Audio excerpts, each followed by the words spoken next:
Hey, happy Sunday. Finally, 1 week later, I'm going back to this game. But first, let's set up the move.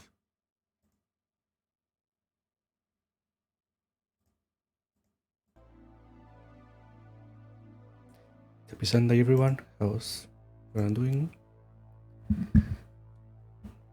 Okay, let's set up screen. There we go.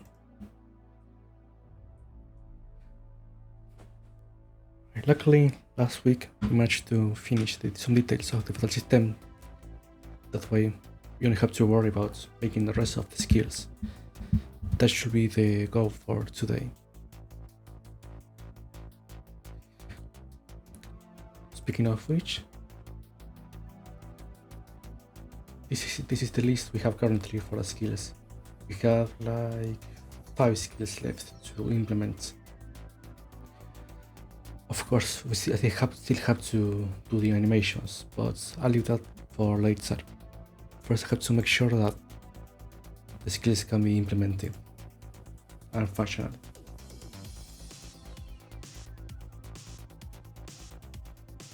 We have 1 for human and 2 for snake and wolf. If you manage to finish this on time, I'll make some mock-up enemies to test the skills for balancing issues mostly.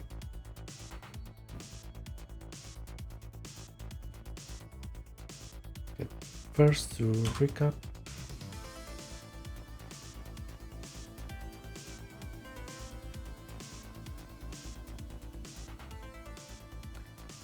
we have the game screen, explorable map with events, and we have the player screen to change the skills, so we can mix and match.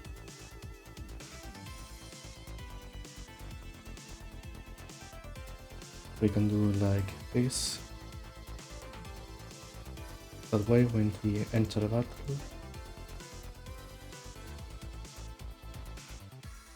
we can do this. And also we can change 1 skill per turn. We can do something like this. And there are some passive and active skills. So if I attack, because the enemy has human legs, it can counter 1 hit. And you can also skip turn or skip the battle. Oh, which looking at it now, seems I forgot to handle when escaping. Might as well do that now, so I don't forget. First, I need some coffee.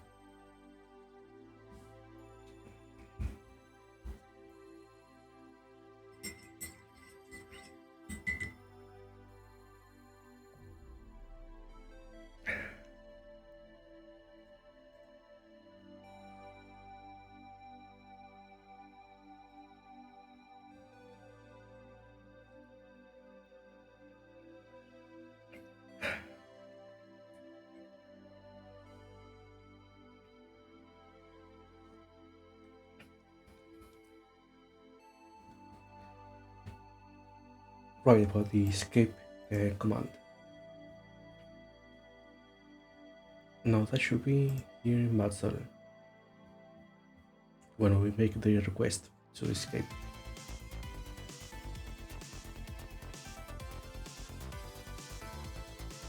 If only I could find that. Yeah, here.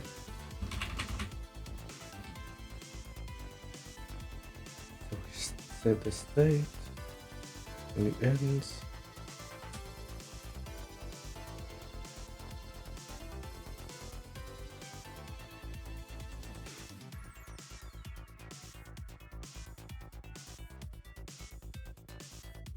Okay, set emit a signal with the condition to the main, I think.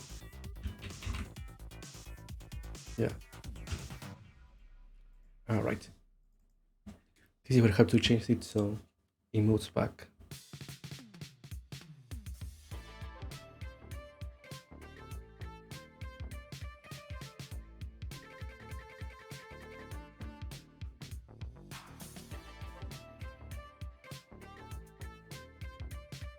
Okay, I should see how I made the command for the event.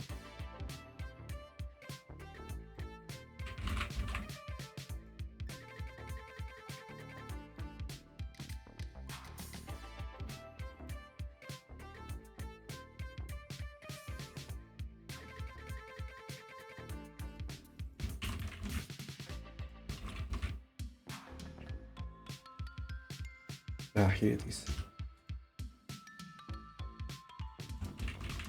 So if I use this, it should work.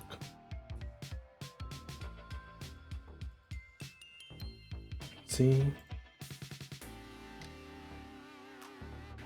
Okay. Okay, it seems to work. That was easy. Thanks to past me scolding.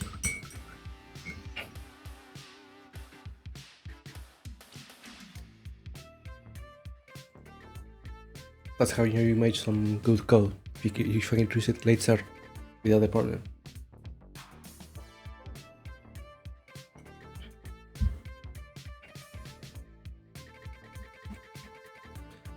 Okay, that was easily fixed. So I guess next I should start working on the skills. Now, since there's only one left for a human, might as well work on this one. The catch is that it's complicated because the skill will let you know what part will the enemy use in its turn.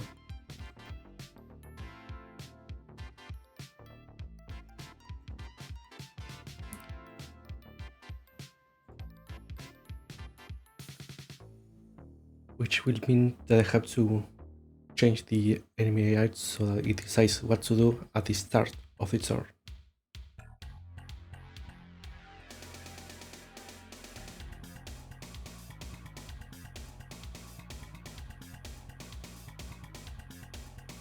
Which, if you go back to the enemy,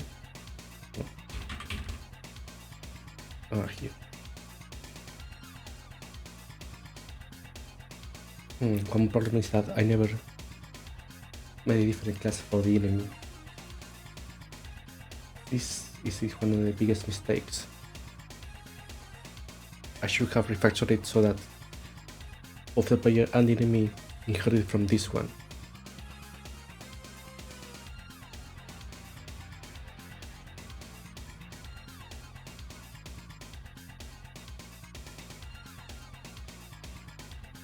Which I guess I could do, but I don't know how much it will take.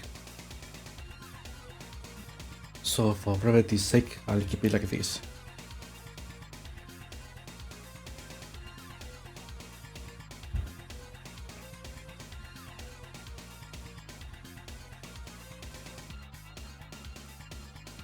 Now what we need to change is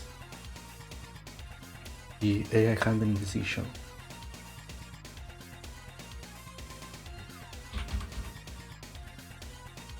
Which we go here.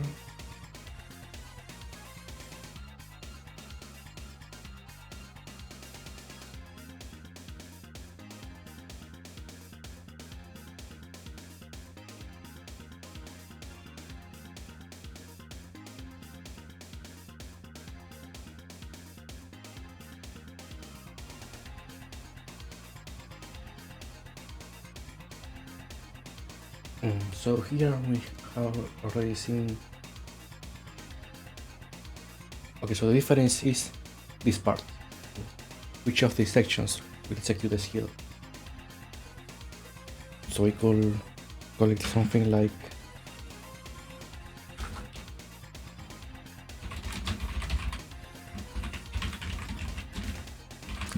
we call it like this.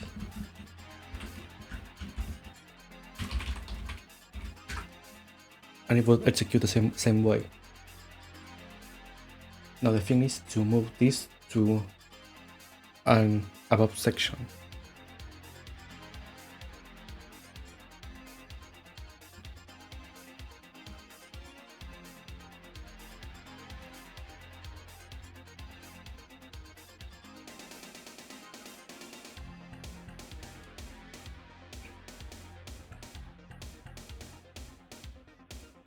So we go to the battle system and I guess here when the player starts its turn, maybe before.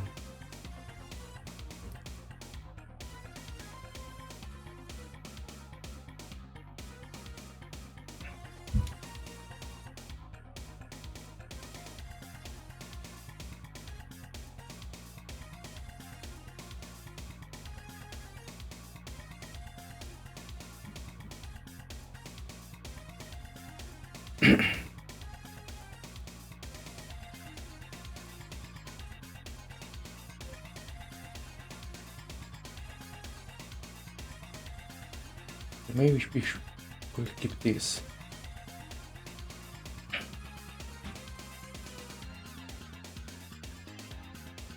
And the butler. Okay, let's add here function. Side skill.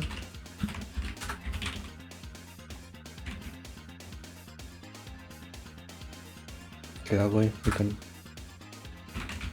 put it here.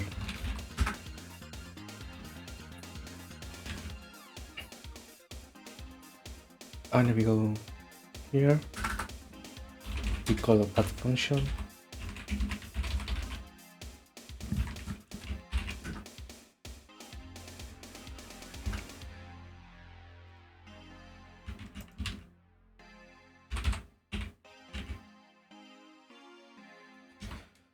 Okay, now functionally it should work the same, just we move the decision to another stage of the battle. If I skip a turn, we will hit, and it will do the same. Okay.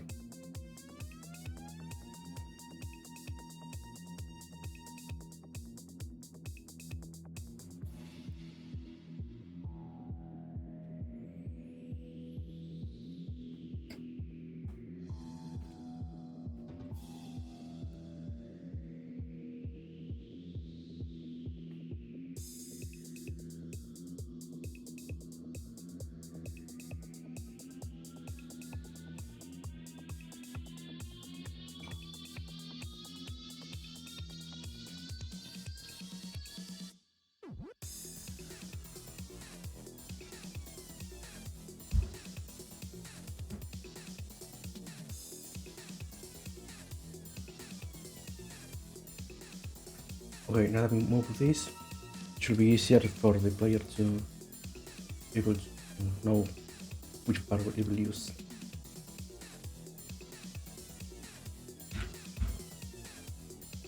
Now, since this is a passive skill, we have to add a status effect to the player, or maybe it's to the enemy.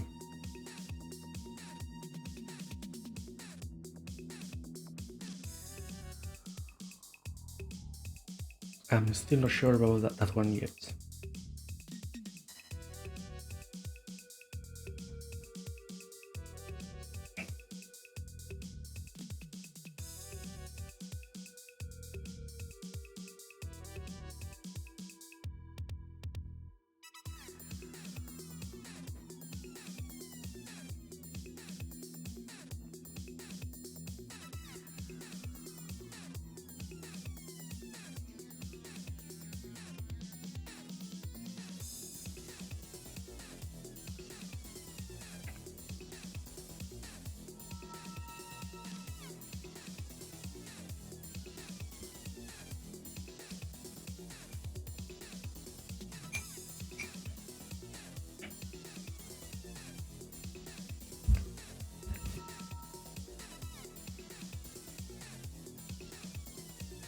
Because the thing is, when they should update that highlights Mm.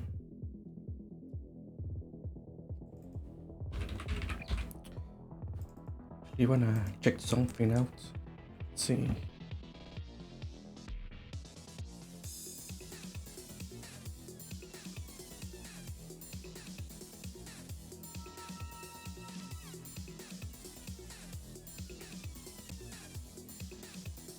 Okay, this could work.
Okay, I should save this color for later.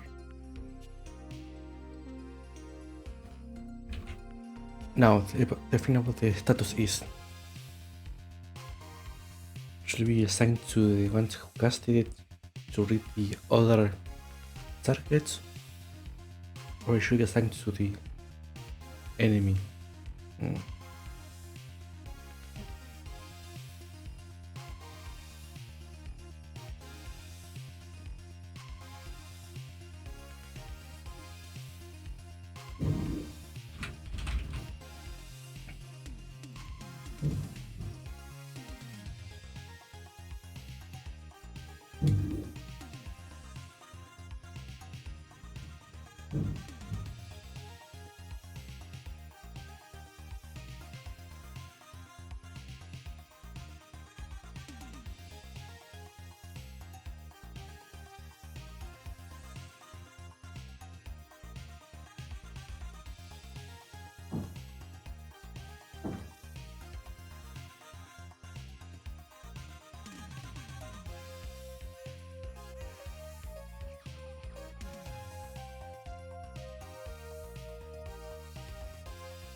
Sure, pick up the most difficult skill to implement at the start.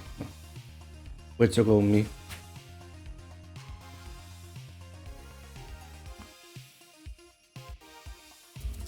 Okay, let's focus on this.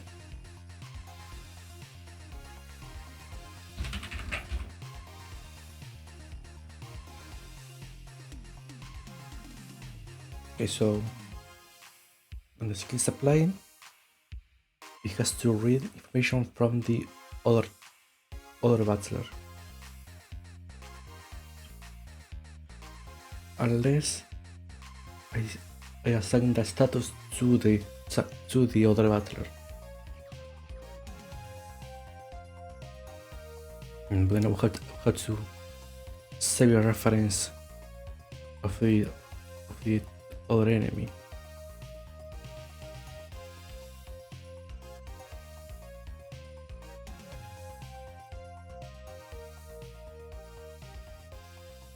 But how?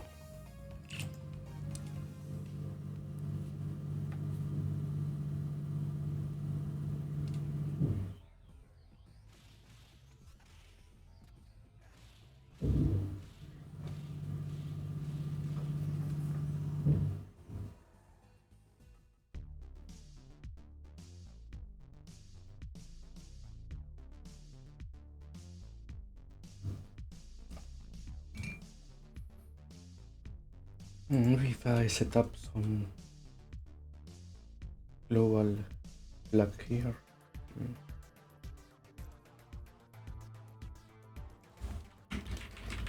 Let's see how I use this somewhere else.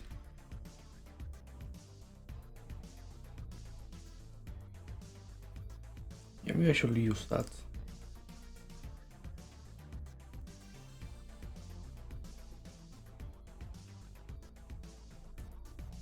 That way I don't even need to add a new status effect.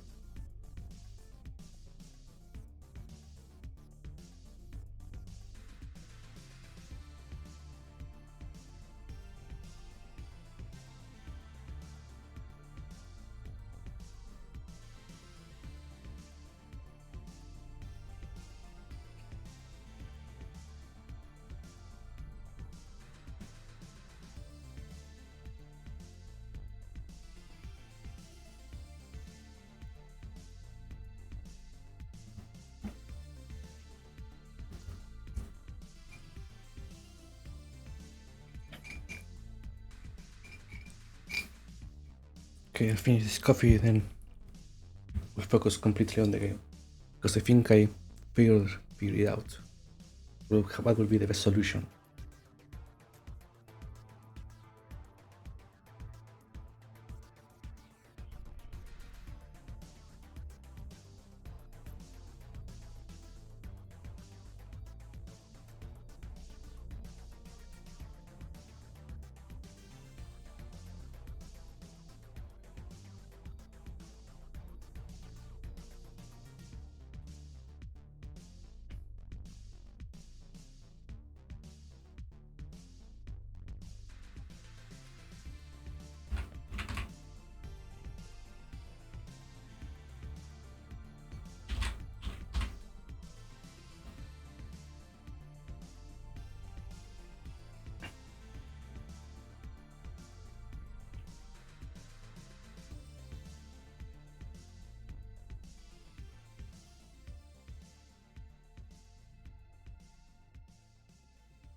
Alright, coffee's done. That means it's time to focus on the game. Okay, so we copy this. I should say borrow. Go here. And here.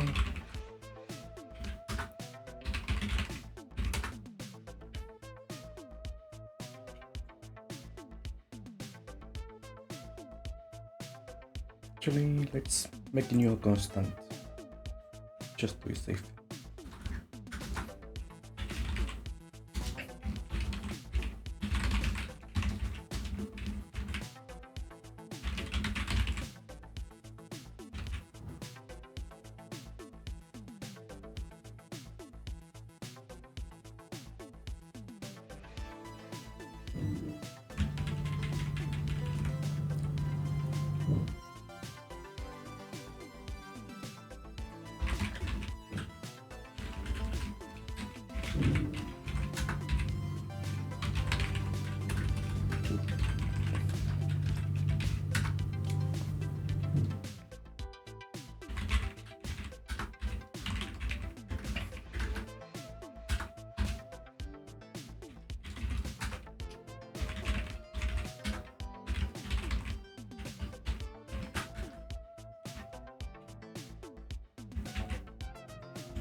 Alright, that should be enough. Now we move on to the enemy.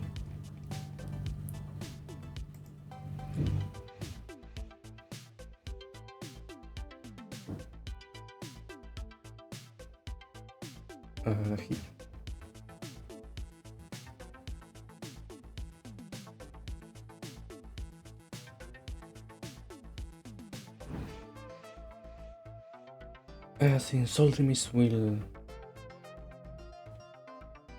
do this, I should move this variable to the battle itself.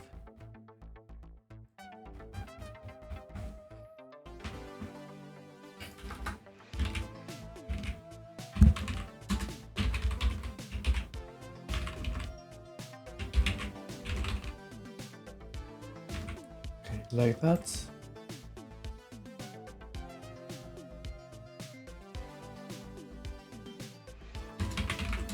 I need to make a setter for this.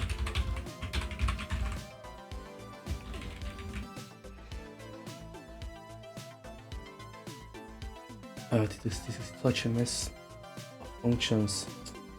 It's a shame.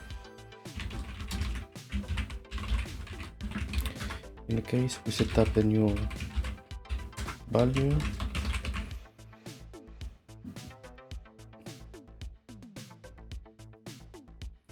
And here's where we change that color. Which now I forget that it didn't save the value. Was it like this? Yeah, I think it was.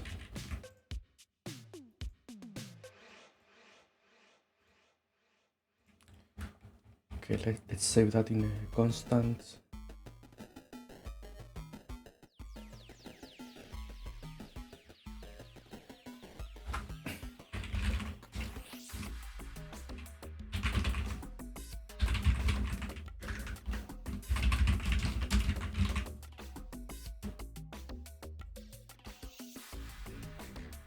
Now, once it's set up,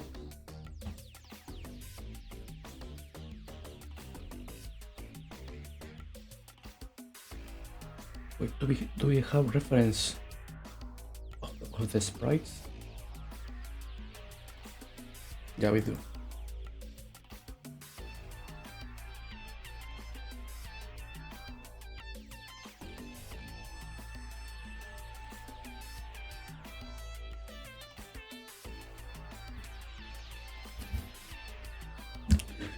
Okay, in that case,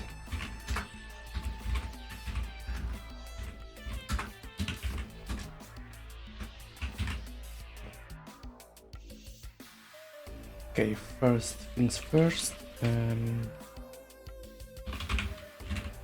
we ask if there is the global flag for the site.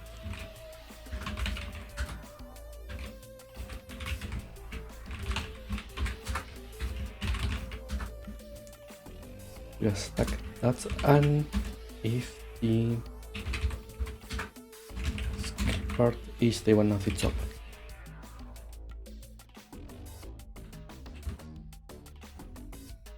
And now just remember that ternary operators don't work the usual way here in GD script. I have to rework the if else in one line. To do that, it's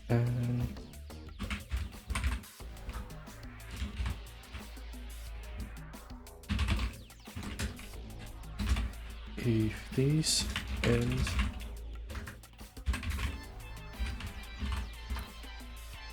whites. Now this with the other parts.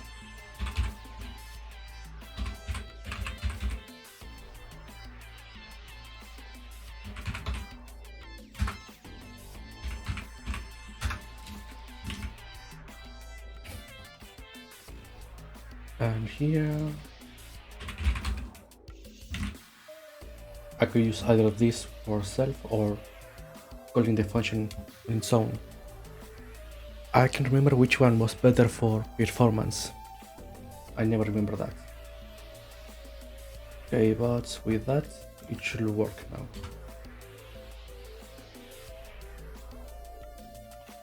Okay, so We don't have a skill.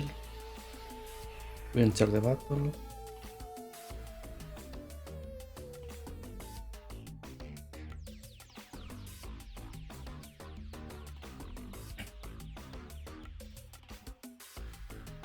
And because we added in the middle of the battle, it will not execute. Actually, how to change that for like that. So now we go here. Okay, it highlights that we use this part.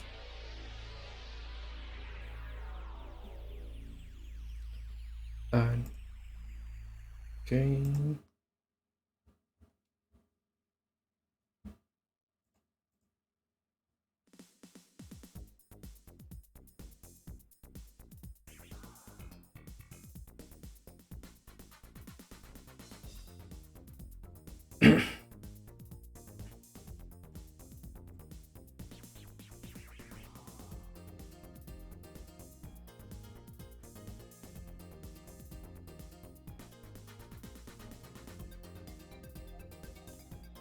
We had that, but what if we add a skill in the middle of the turn?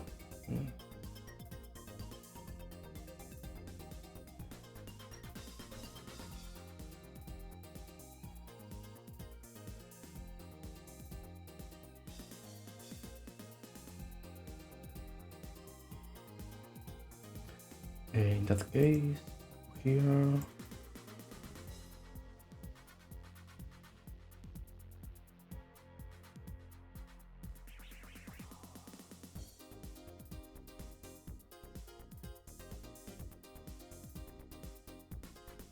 Maybe when we change the skill, I should call that again.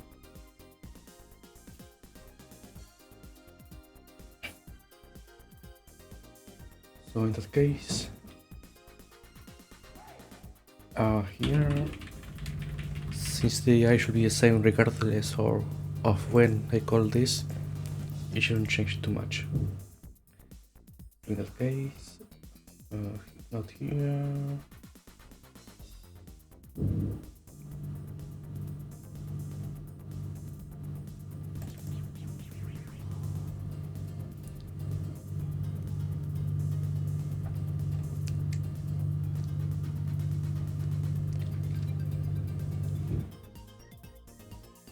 Here.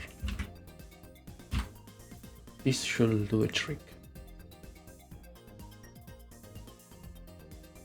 So now if I change to human, it's still not doing it.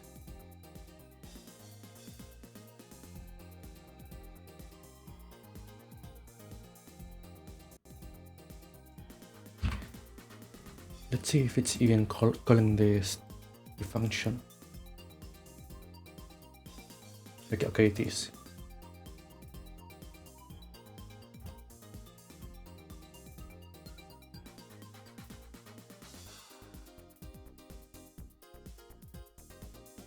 No, why?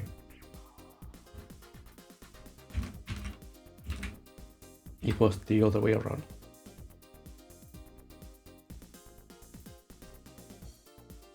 There we go, now it's working. That was an easy solution, thankfully.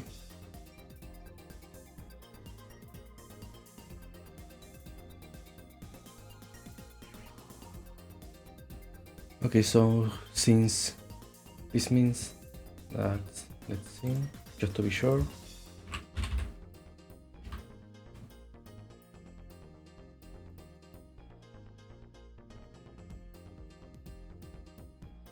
Okay, that works. And now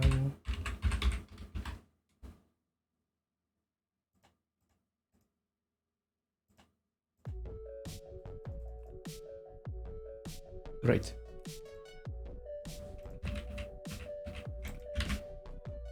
To be honest, I was expecting that to take longer. So now the player has a clear indication of which attack will be the net if he has that skill. Actually, I have to check one more thing.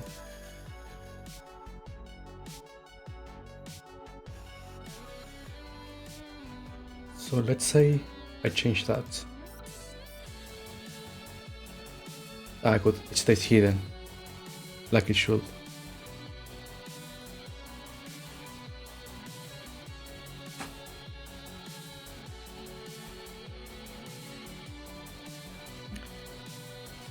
Okay, so with that, I guess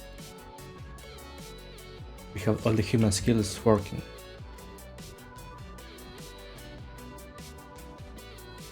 So I delete this.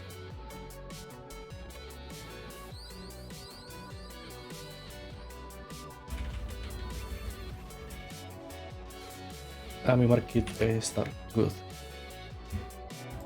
Okay, we have 2 out of 4 creatures functional. Okay, now the problem with this is that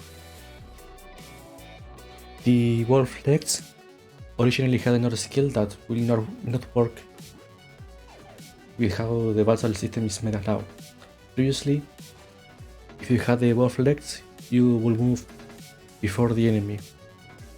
Problem is,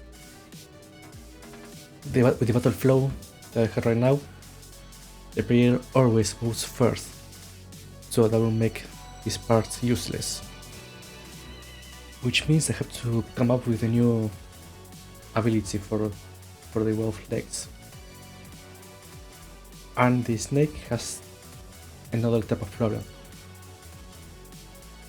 Because the way it's meant to use is that once per battle, if you use the middle part, you can heal. But after that, it will change that part to human arms, and you cannot use this skill again for the rest of the battle. The thing is, how do you decide that? How do you disable that on the menu?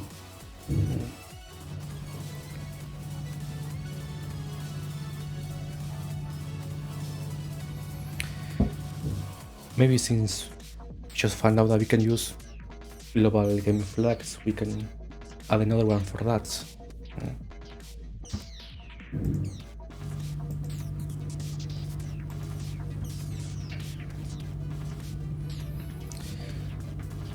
Actually, let's try that. Let's go for the snake skills.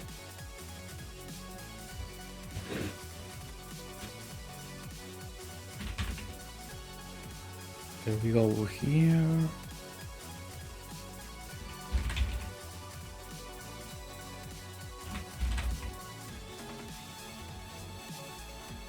Making new skill.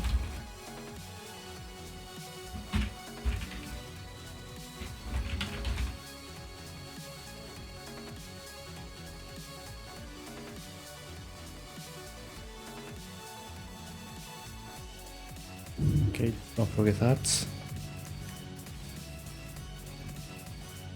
So now we go here.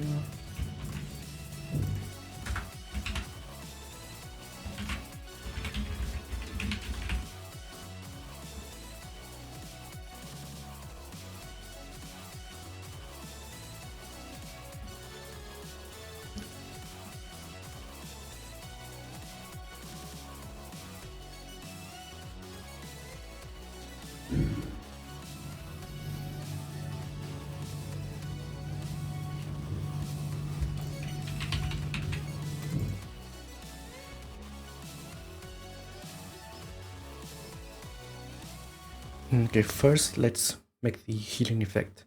Then we can worry about how to limit that use.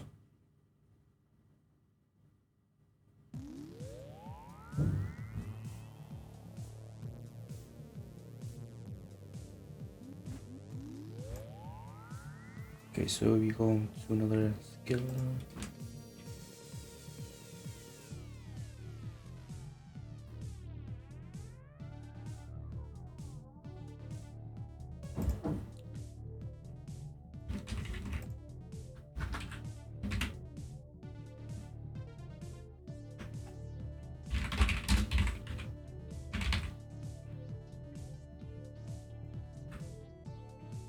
Let's use this for control to see that we are using it. Now, is there a heal function?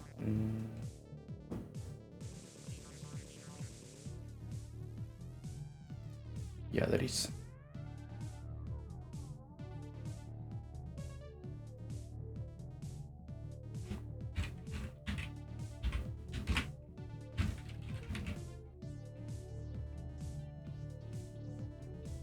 Okay, I think that should be enough. Let's see. Wait, maybe... here. Or maybe not. Let's see. Will it break? Or it won't? Let's place your bets. Okay, first thing first. Let's get some damage.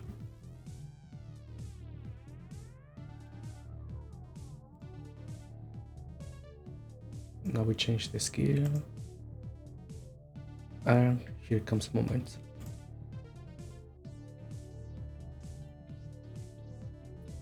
And it's passing the cap. Actually not. That's something that I have to fix later to set up a match HP. But for the purpose of the skill, it's working. At least one part.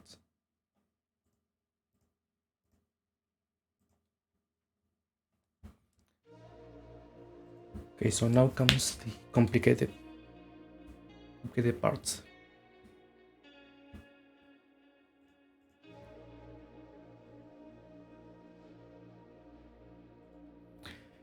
How do I limit this to once per battle?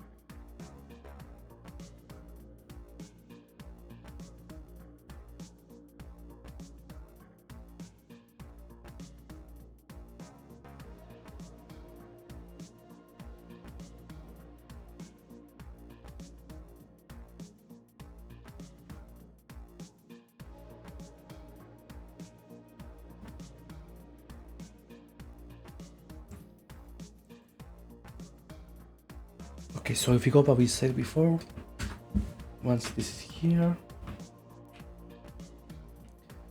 we do the same that we use here.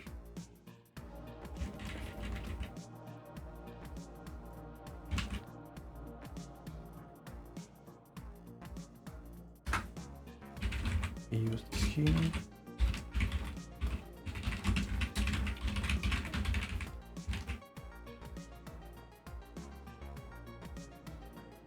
Now this might seem like an overkill thing to do, but if later on I have to use that constant again, and I don't remember exactly how I wrote it, having said that is the constant will save me some headaches.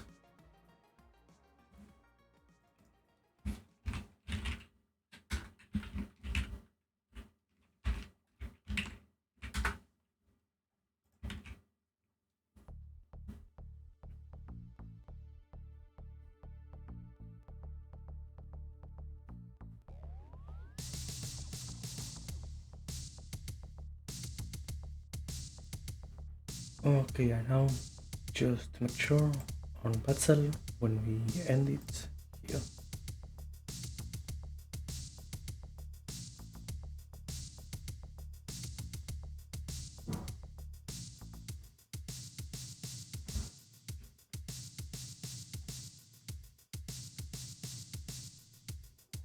Okay, so regardless of what happened in the battle, we remove that flag.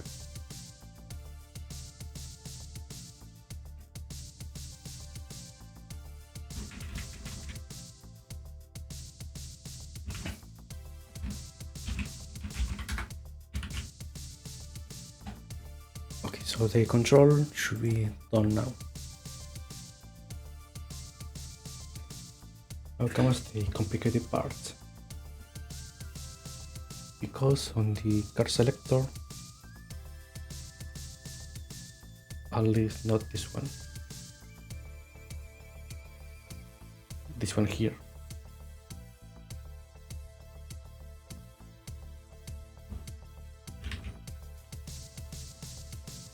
We have to be able to decide if this element is enabled or not, depending if it has the snake creature and the flag is active or not.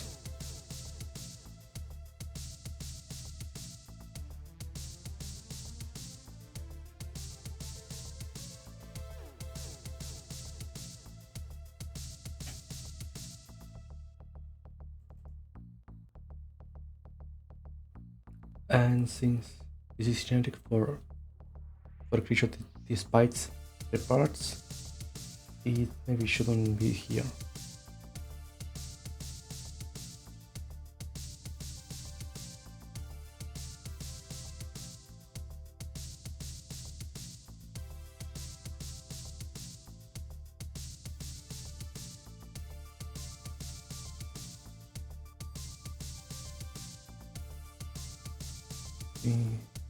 Card button 3.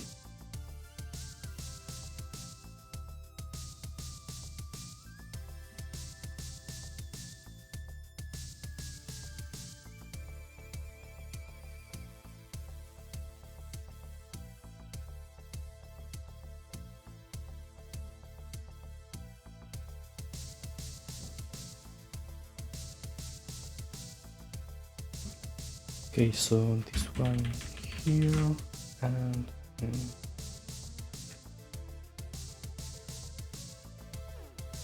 actually it's the last one.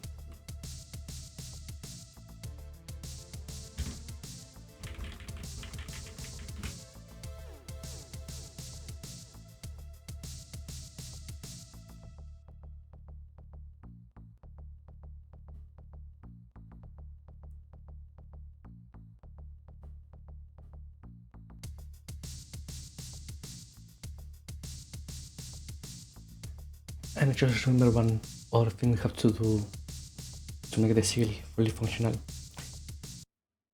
is that when it heals, it has to replace that with the human arms.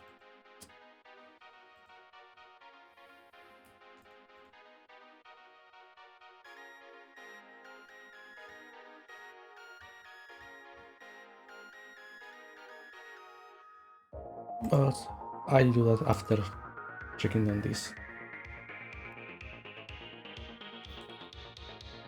Okay, first go here and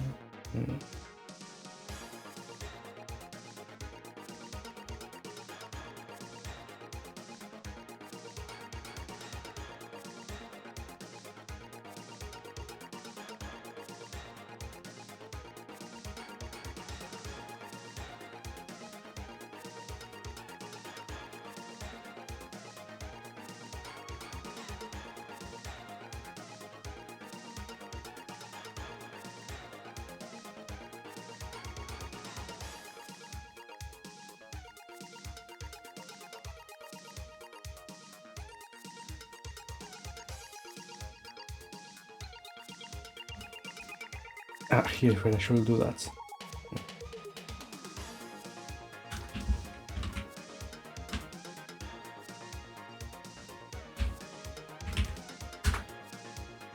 Okay, we say it's disabled if section is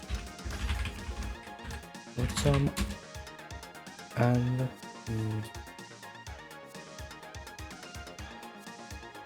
if the global flag is on.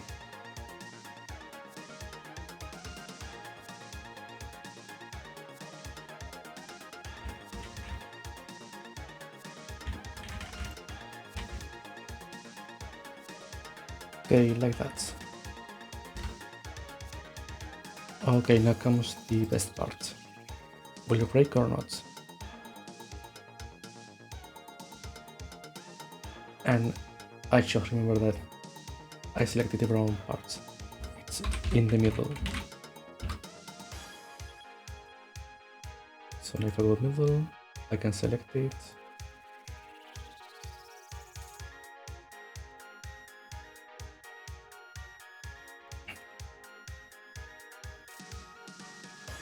Okay, I heal. Now if I go back to this and if I select it, alright, it's disabled, but I forgot that I never set up a color for that, which I should do right now.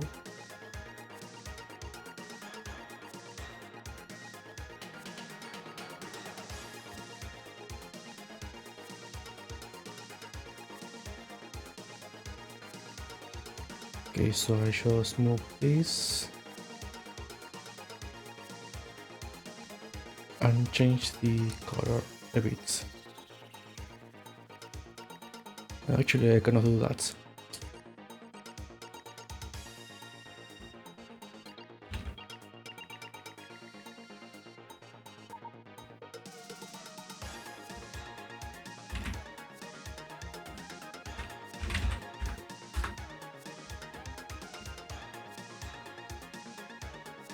Actually, let's see.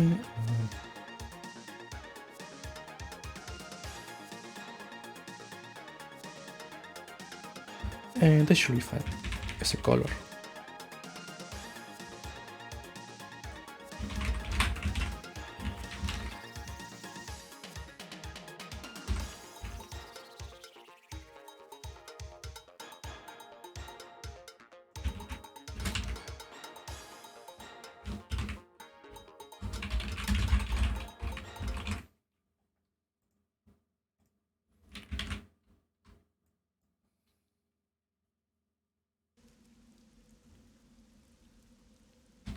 Okay, so now if you go back to this,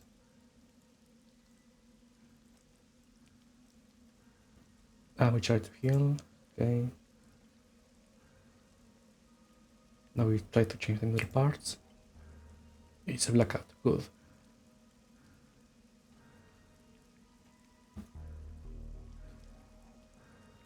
Alright, so it can be selected again. Now we have to force the change to the human arms, which means that once it's healed, actually let's move this down here as a precaution.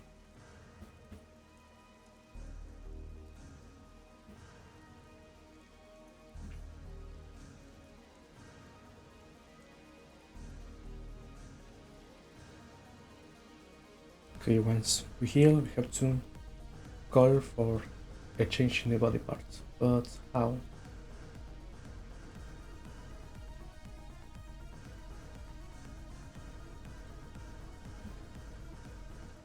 Not here.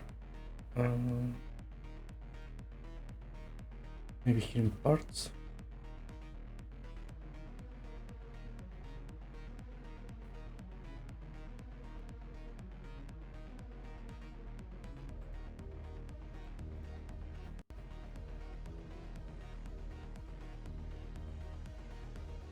Maybe we change this here.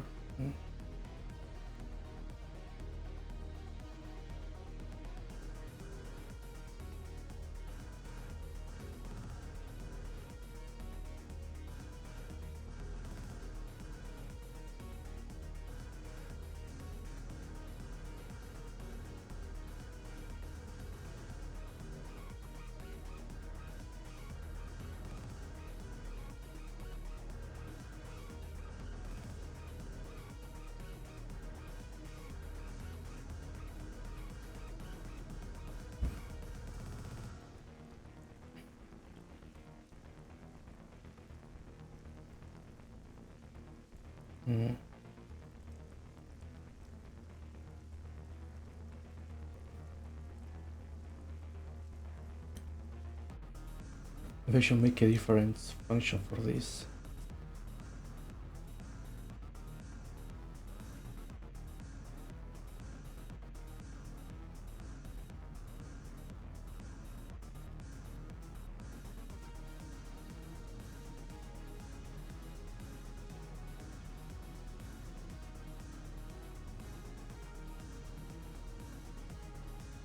Oh, hey Thor, what's up?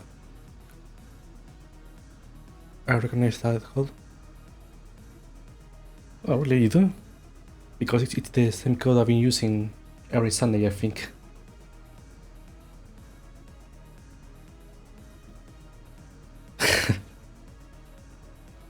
Ah, come on, don't get my hopes up. Here I was hoping someone will recognize my style of coding. I guess it's too early for that yet. Well, what's up? How's been your Sunday so far?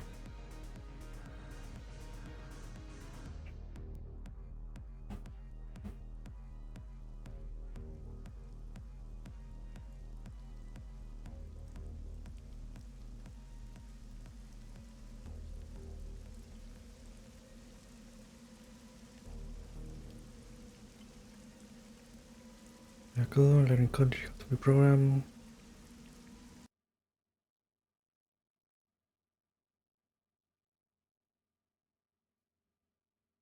Maybe there's some utility to that, you never know. When you might need some pizza cuts on the pizza you bought.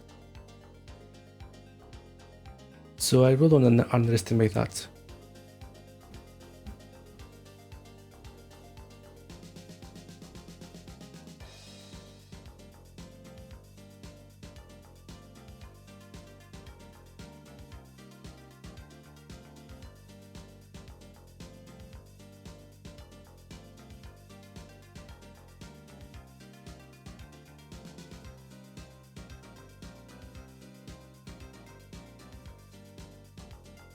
Now here. Let's say I want to force a change in the body parts. First, from the vessel, I had to send a signal to the vessel to make that change.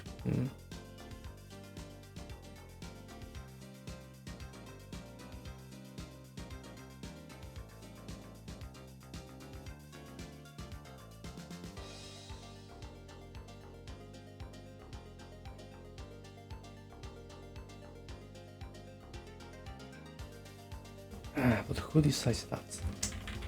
So, okay.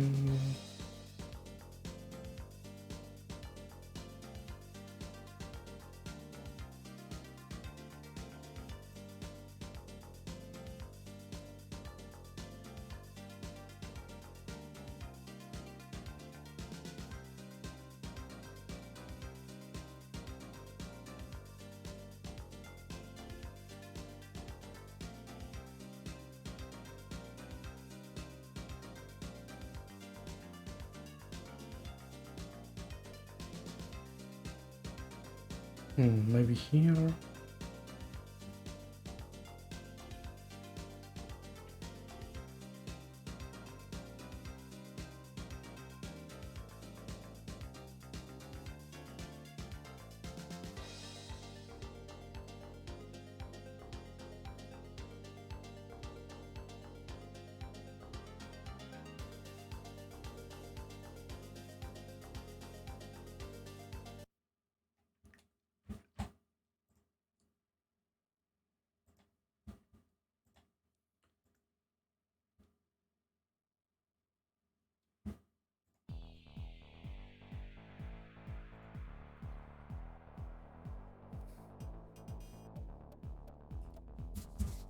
I guess it's time to fight against my own code again. Because I have to remember and figure out where do I insert a function to force a change of body parts of the player without using the menu created for that specifically. Because all the signal functions are made to listen to that specifically. So let's say I call some function or signal here. Who should listen to this?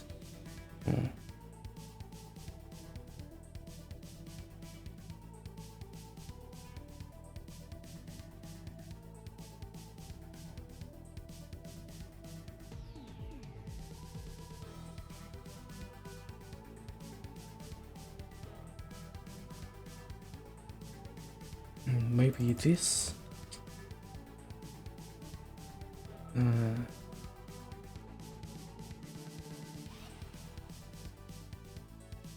Let's see.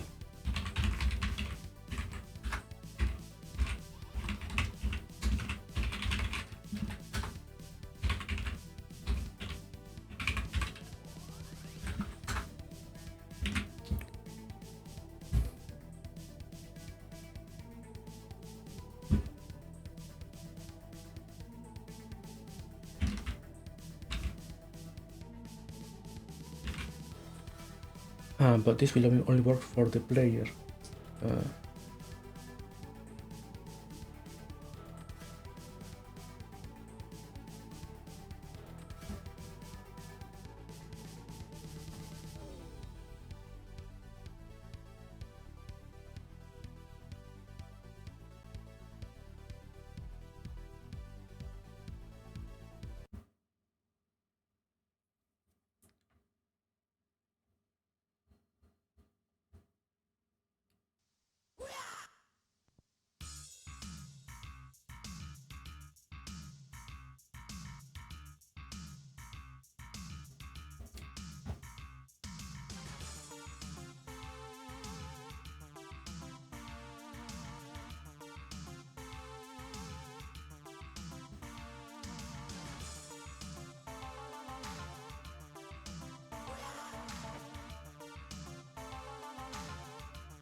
Maybe like this.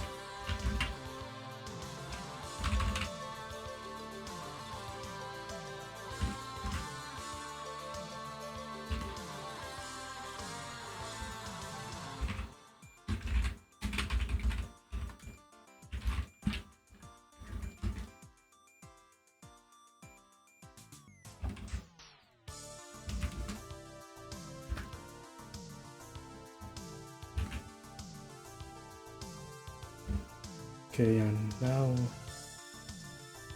I guess I should set up some flag.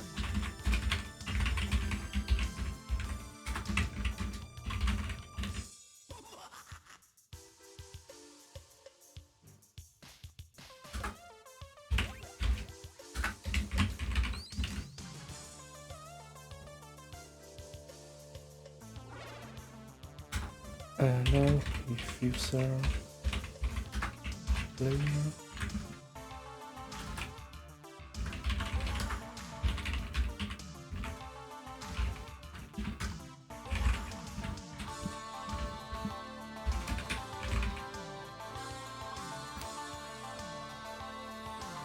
No wait, because this will set up the default information. So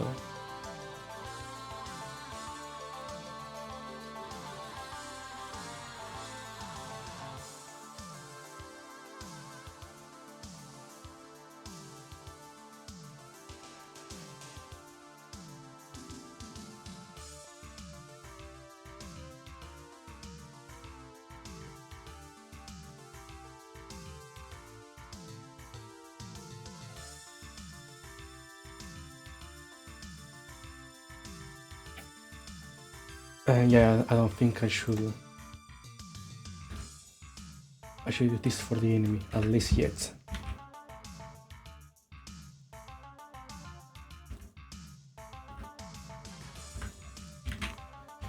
Let's try like that.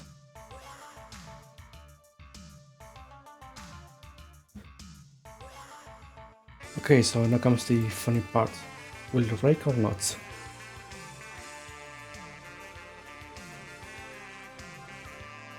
Okay, it didn't.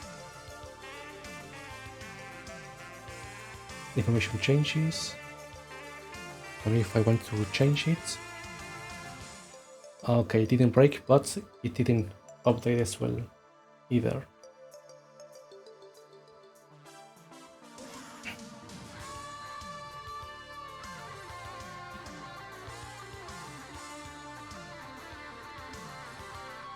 Okay, that's all that's missing. We have to call something else here.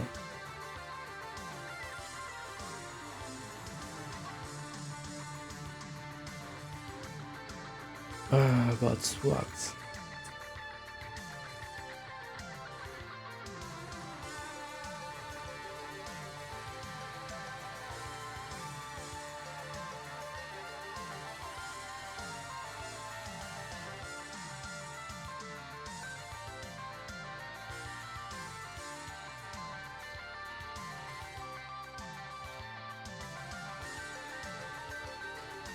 Okay.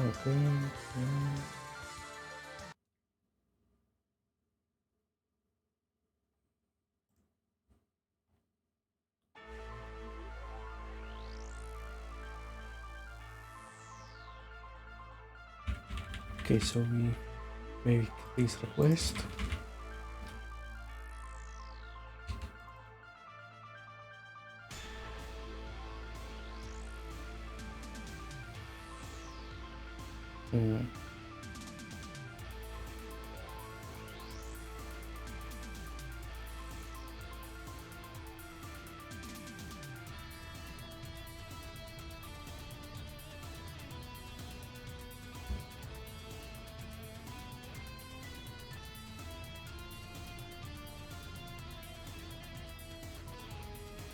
Do you ever use that function? I cannot remember.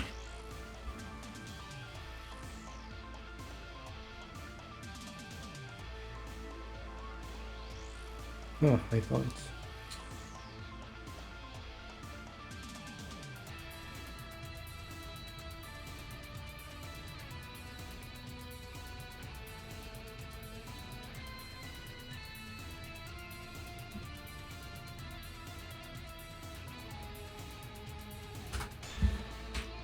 Let's see what happens if I do this.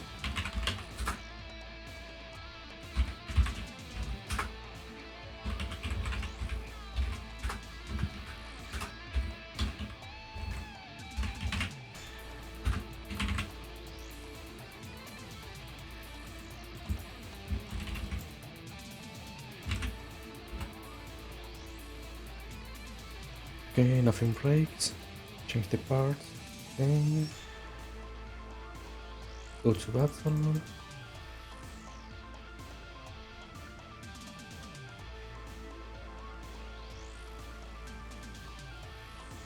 And there is a break.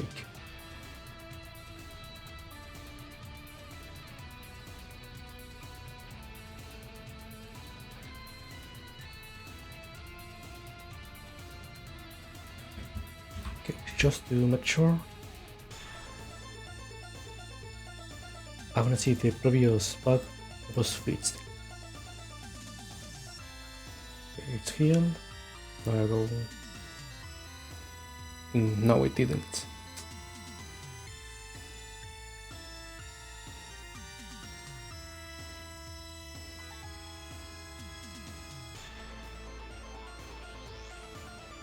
So it's not this.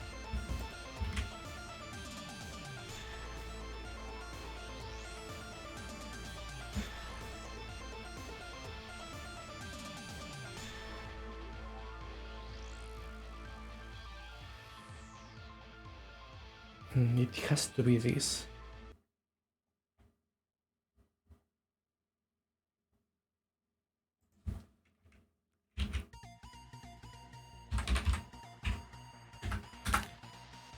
Maybe it's like this.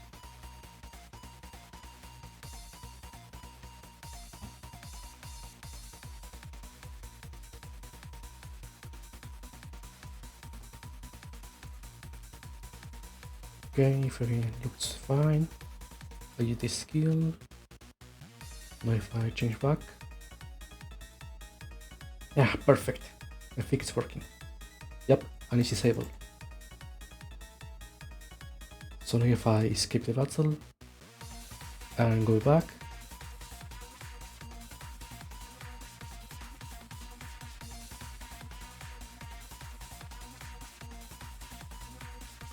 oh wow, it's working, and it wasn't as complicated as I was expecting.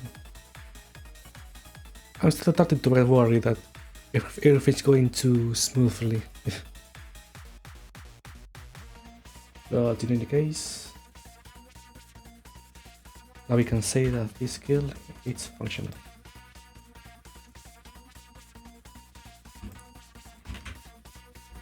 Okay, now we have only 3 left.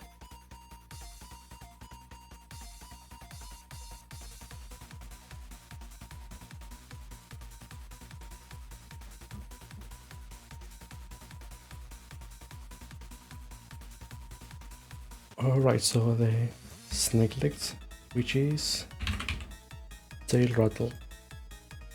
This one will add the confused status to the target that will make it hurt itself.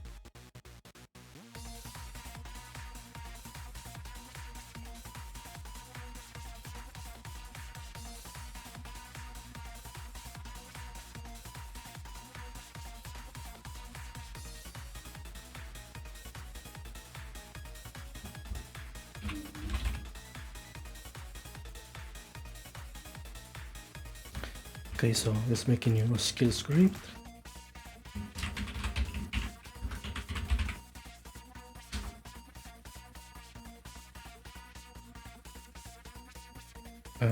Here it is. Save. Now this one, like many others, will add the tattoo effect to the enemy. So we go here.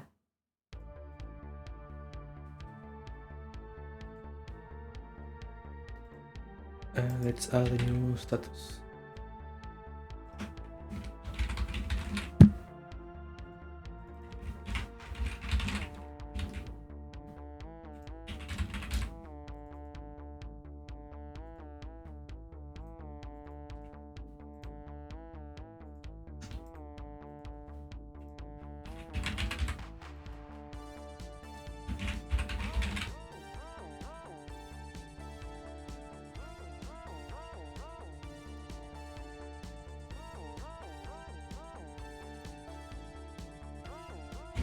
Okay, now let's use that code here too.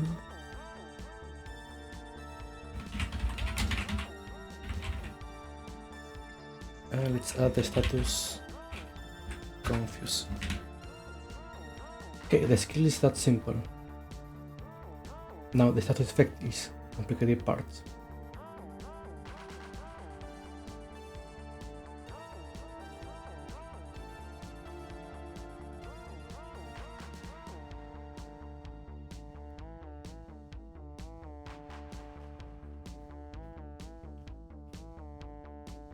Because when it's about to attack,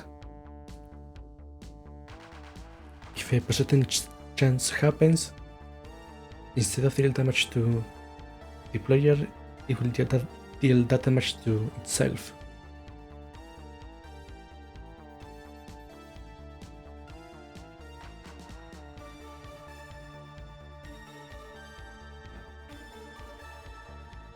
But how do you handle that?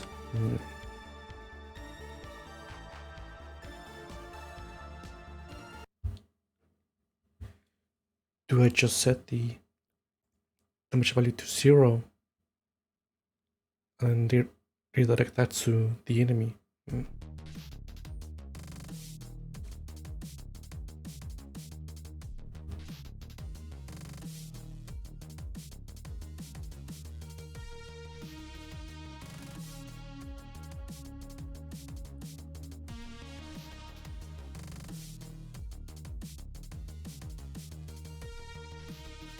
Because if we go back to, let's say, counter,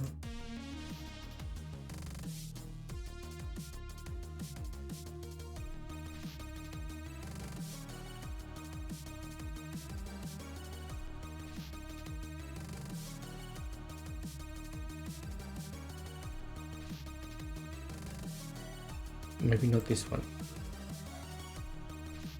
here.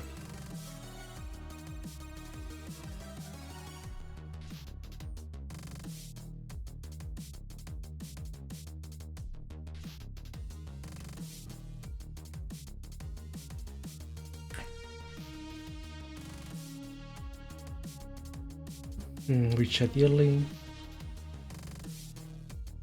I would rather have it so that it interrupts the attack and damages itself, but For now, the simplest solution will be to make the damage 0. No, before that, first make it itself deal that damage and then make it 0 so that it doesn't hurt the targets. And I guess that will work. Okay, so let's use this.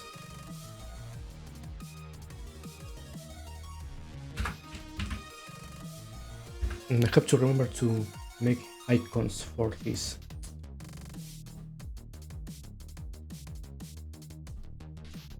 Because that one will be useful to have visually on the UI.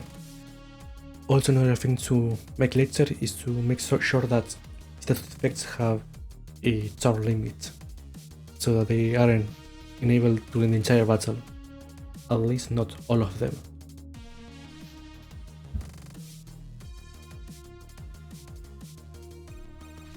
Or maybe make it so that only one status can be affected at once, at a time. Maybe that could be more useful.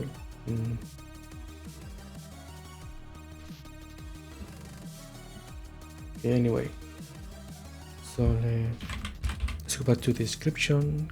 The enemy, the chance. Now, how much of a chance should that be?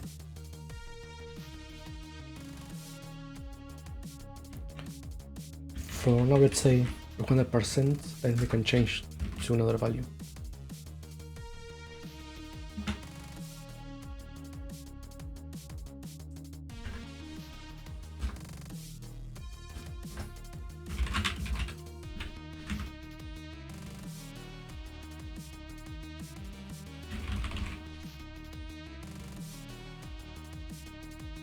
Okay, like that. First, let's see if this works.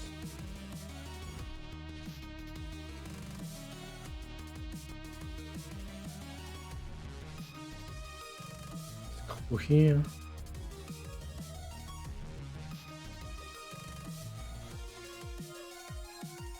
Ah, right, I forgot to add the status.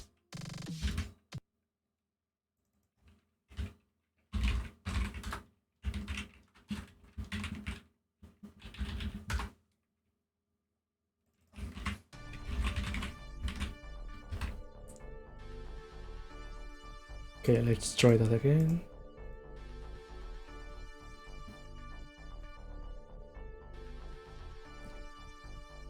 Okay, I add the status. Okay, it nullified the damage. Now we make it damage itself.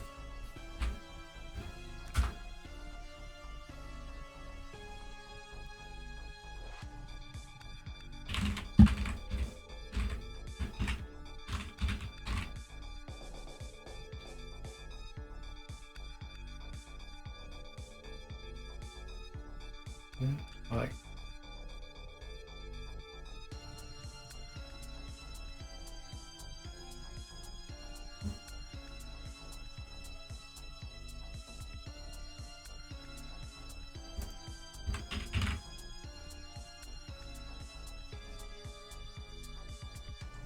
Let's see, hits here.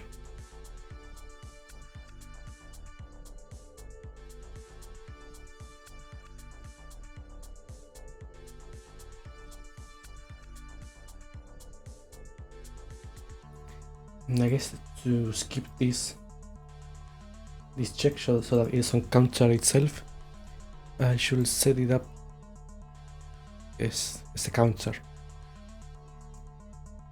to save some headaches. Okay, so hits, okay, source.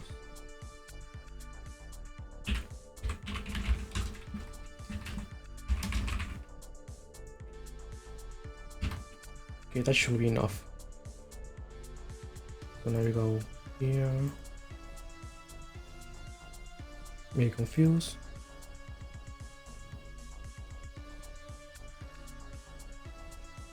Oh, intention and infinite loop again.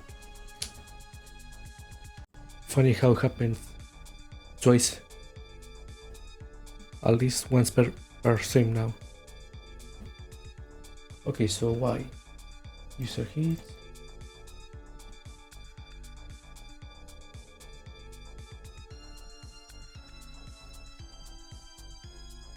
It has to be this.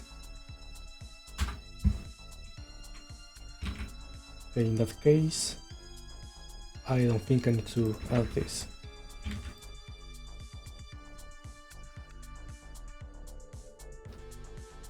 Instead, I ask this.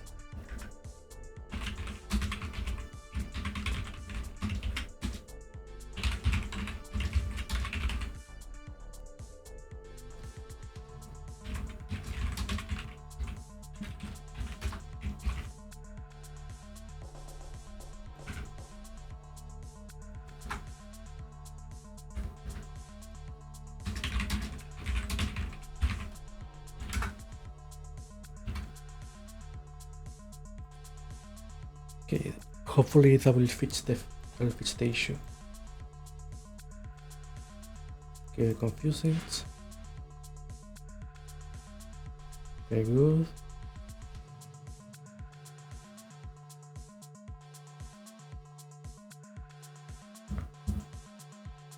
Oh, interesting. It also hurt itself with the counter. I don't know if I should have that like that or not.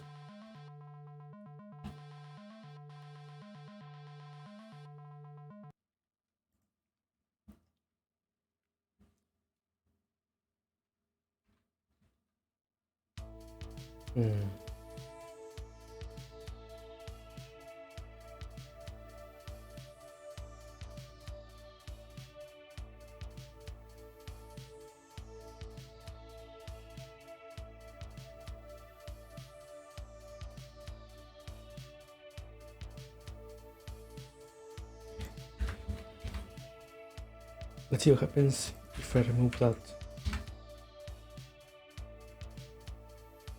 Okay, yes, I use this.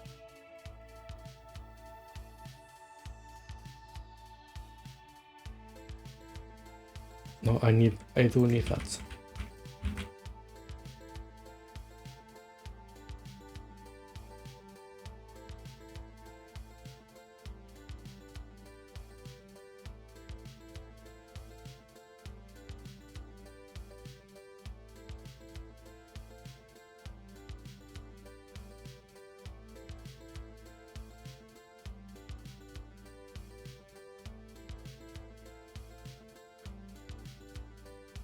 Oh, could be that because the source itself, it will still try to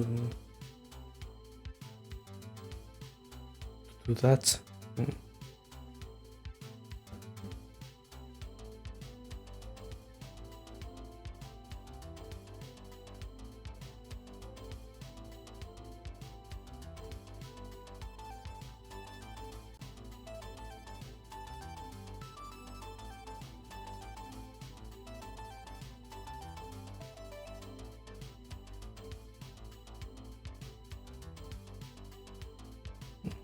Naturally, it shouldn't, because let's go back. Okay, inflate the status. Now, first I punch, it will receive 1 damage, then it will try to counter, which counts as an attack.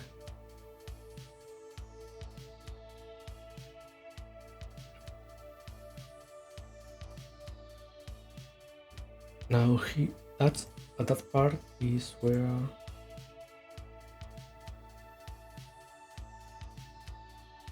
okay, here.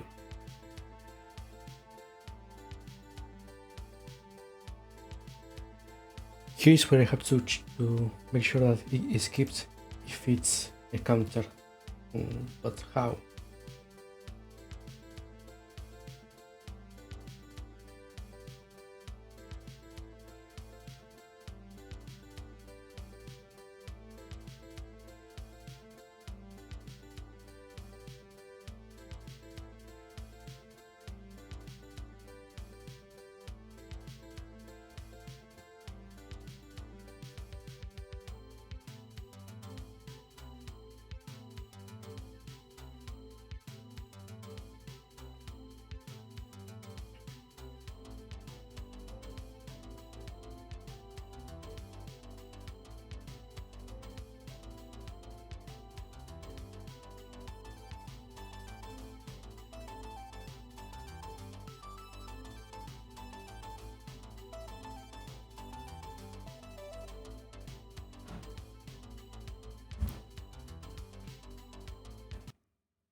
Maybe here I should check if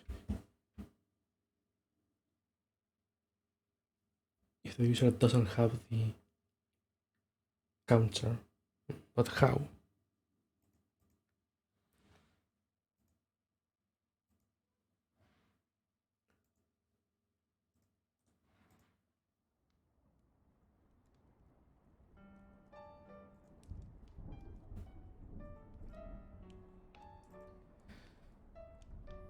This one will require some more thinking, which, by the way, that will be a good chance to take a small break.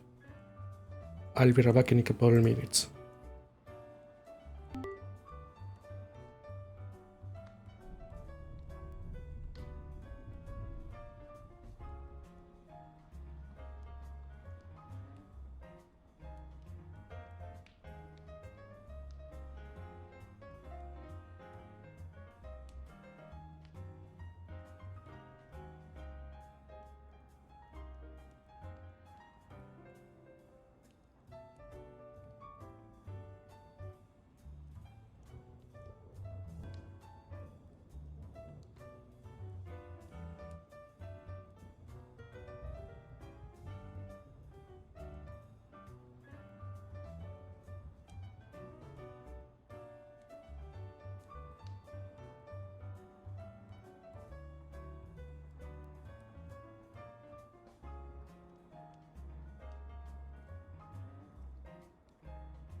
Alright, sorry for the bit of the delay there, I'm back.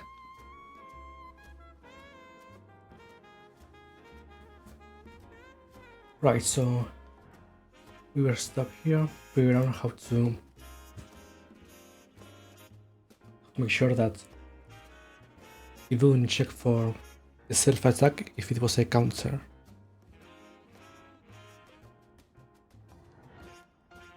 Now, how do we do that?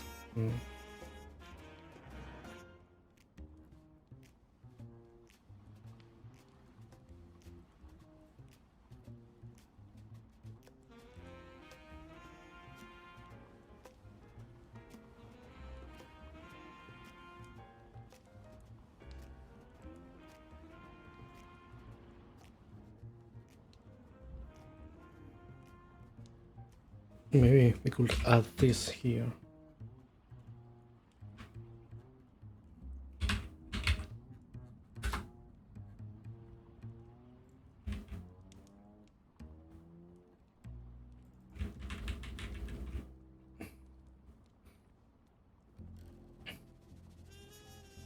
And we go on the status here.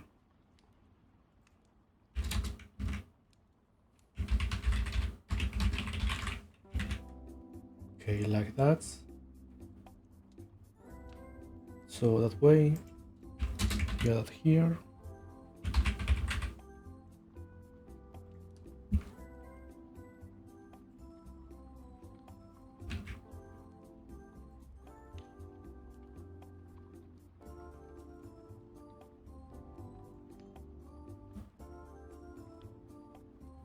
Why not if I just change it?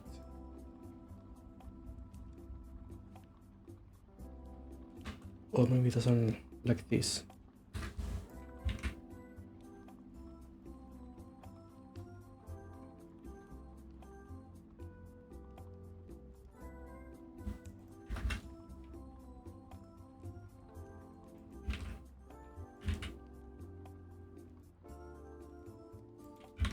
Okay, what about... no.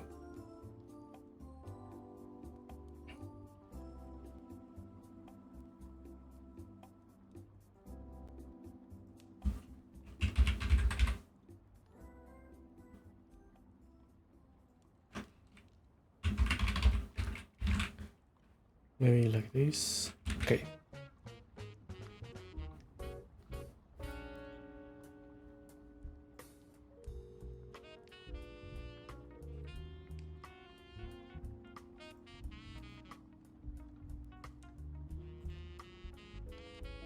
Okay, now if I add this and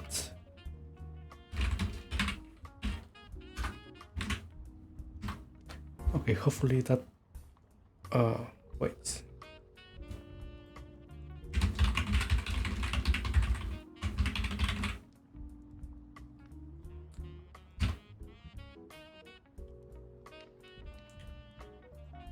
Okay, we change back the part to snake. Enter a battle. We inflate the status. Okay. Alright, now the flow should be I punch, it will receive 1 damage. Then it will, because of the legs, it will counter, which will deal 1 damage to me. Then, because of the confuse effect, it will hit itself 1 damage. So I should lose 1, and Dimi should lose 2. Let's see. Alright, perfect. It's working.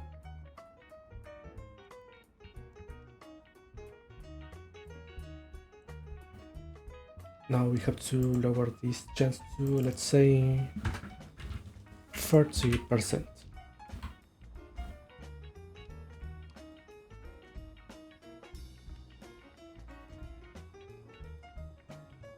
So I apply the effect, okay, deal damage. Let's see once more. There we go. Maybe I will increase it to 50%.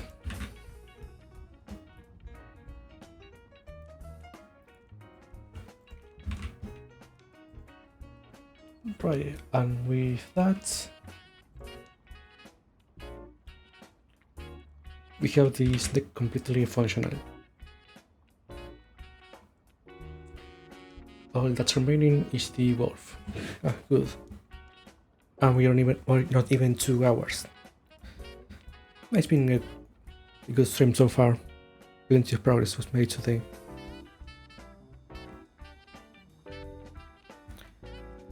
Right, let's go back. We can get rid of this.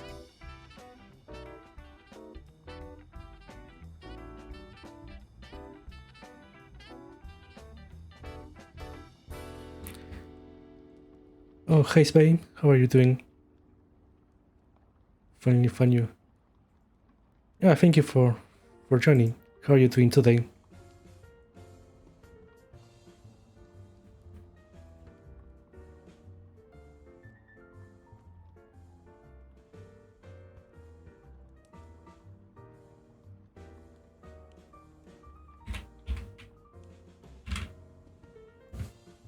Yeah, good to hear. How was your Sunday? Me, I mean, I'm doing fine. Working on my game here. Had a nice relaxing Sunday. I'm doing good progress on the game, so far so good.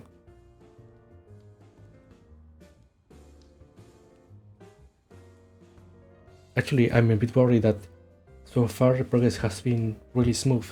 Makes me worry that something really bad will happen in the future. Because usually when things go this well, there's a chance something might change it later. Hopefully just my imagination. My place Monday 6 AM. Oh wow, it's that early. Thank you for stopping by when it's that early. Really appreciate it.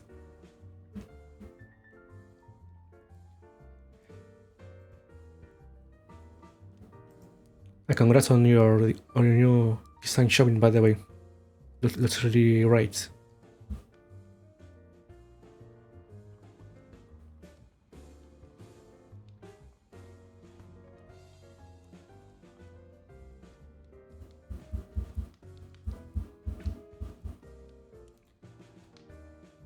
Okay, so we have here this. We have to make a new skill for this.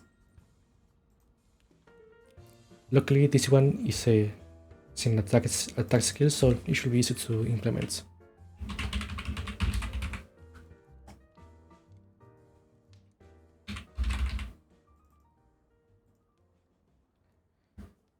Yeah, this is a project I've been working on for a couple of months now.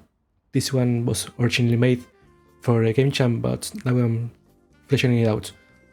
Would you like a quick recap of what the game is about?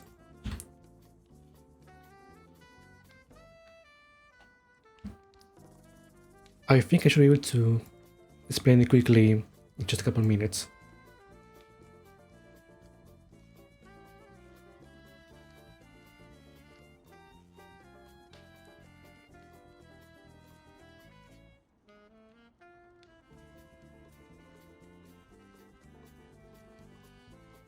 Also, they will help me practice my pitch for the game to make it easier to explain every time.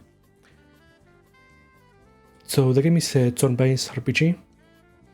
Here we have the map where the player can explore. The goal of the game is to reach this room and escape the house. For that, you have to move around from room to room. You can have different events like some dialogue, some battles.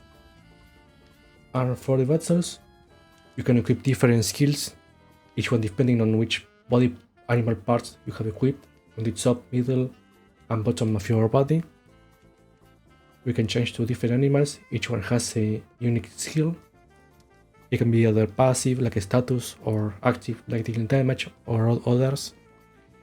And you can mix and match this to make your own combination. Then you can enter a battle, like this, where you face off different types of enemies. And here you can use the skills you selected to try to survive the battle. You can also change once per turn one of your parts. So here, for example, with these arms, I can attack twice, but the enemy has human legs, which will counter its attack. So both of us will not dealing 2 damage to each one, like so. But then, with the wolf head, I can lower the enemy damage so that it doesn't deal any. And I can also confuse the enemy so that it has a 50% chance to hurt itself instead of me. I still didn't make an icon for that, so you have to imagine there's one here. But yeah, so far that's what I have. Oh, you know that? Yeah, something like that, but instead of a warm-up where you move the player to touch enemies, here we have this set, let's say house blueprint, where you point and click which room you want to go. So it's more of a linear exploration than a usual RPG. But yeah, that's basically the game. You explore the rooms, you fight enemies, and the way you reach this one here. Right now I'm working on the enemy skills. I still have plenty left to finish.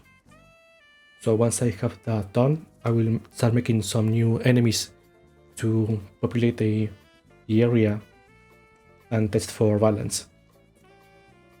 Then after that I have to make the events, and after all of that is done, I have to be able to add some effects, music, visual effects for the attacks that are very important. But yeah, right now the goal is to have the battle system functioning, at least so that it doesn't break. So yeah, that's what I have so far. How does it look? Does it look interesting enough to give it a try in the future?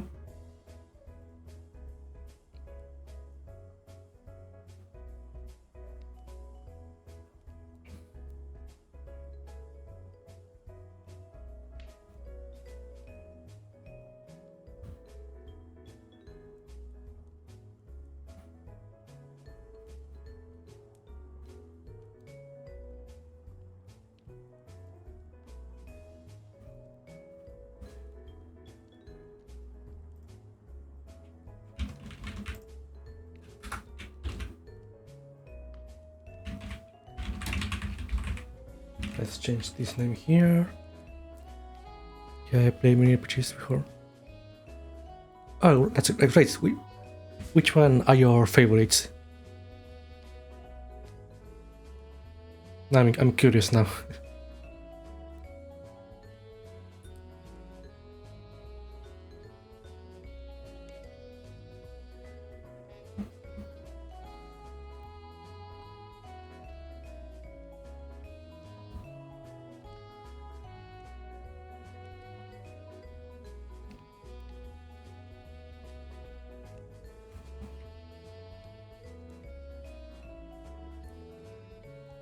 Okay, this should pretty much reuse this code, but with a twist.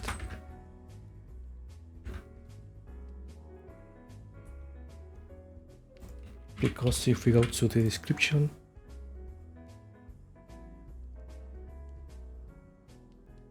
it says that it can deal 1 damage normally, but it has a 50% chance of dealing critical damage, which in this case, let's say it's 3.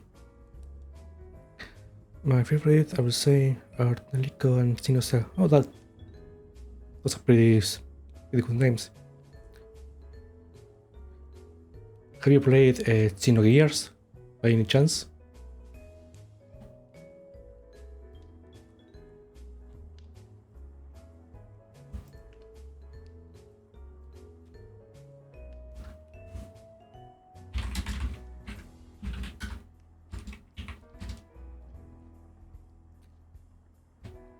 So I can hear you clearly. Is my audio balance okay? Or I just happen to speak too loudly?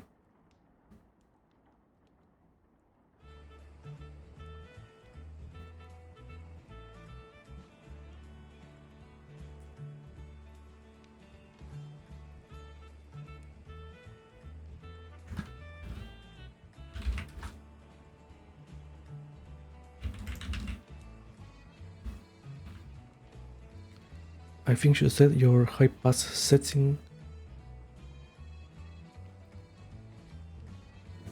I'm sure I had that configured already, but let me check.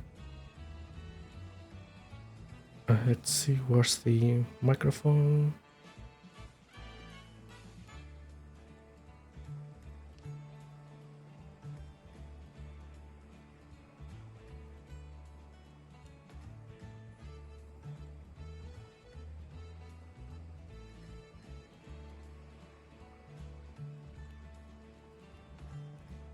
I cannot find it here in the filters. I will have to check that out later. Sorry. I meant to ask if you played Xenogears, since you mentioned Xenosaga.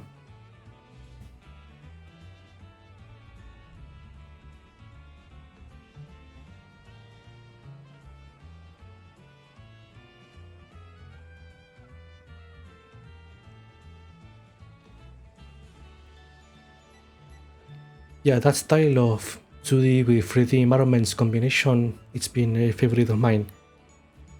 Someday I would like to make a game with that kind of graphics.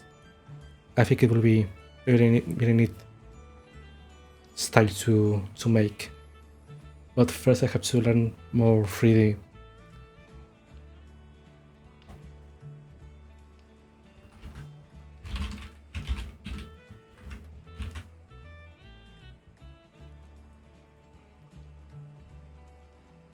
Okay, it should be this easy to make this skill. Now let's try it out.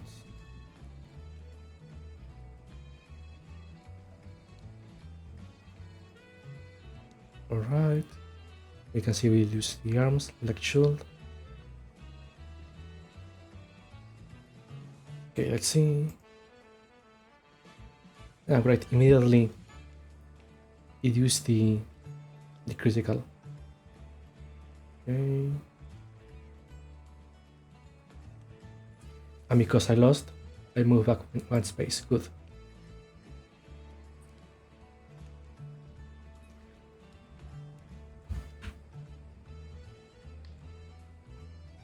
Alright, we have the arms working, which means we only have left the legs.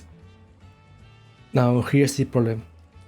The old description I have for this skill doesn't work anymore, so I have to come up with a new skill for the legs. Now that's a bit of a problem because I have no idea what to make now.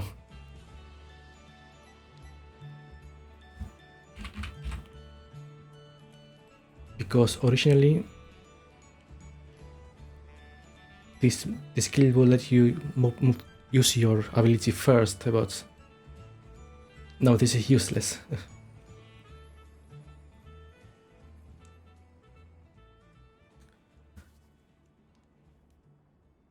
Now, in the context of this system, what benefit will use? I mean, what benefit will give you using the wolf's legs do in battle? Because we already have touch skills.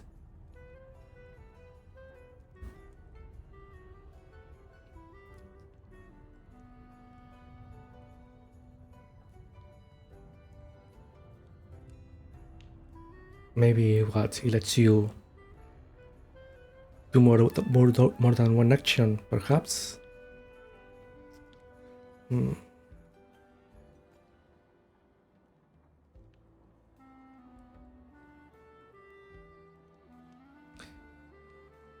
This one is a bit more complicated. Because now I have to come up with something new. I guess this was the part that will stall me the most this stream.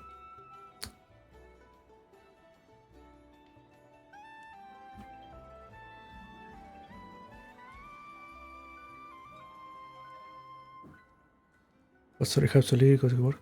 Oh, don't worry. Have a nice day today. And thank you again for stopping by and chatting. I'll see you later then.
What can I use this for?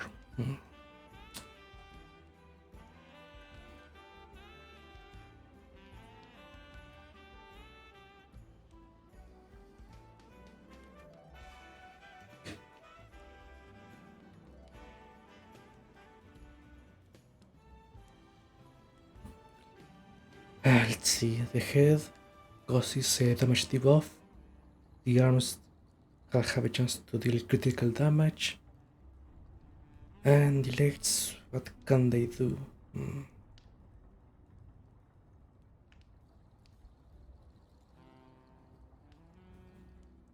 Let's see the human parts. Let's see there's move, basic damage, and have a counter.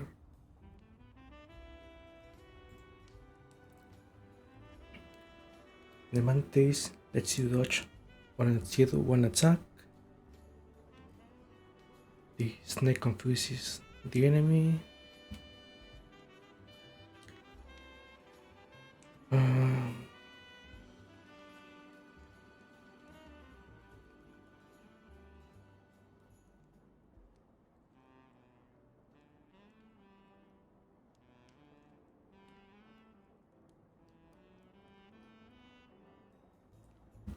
What about some stun status effect?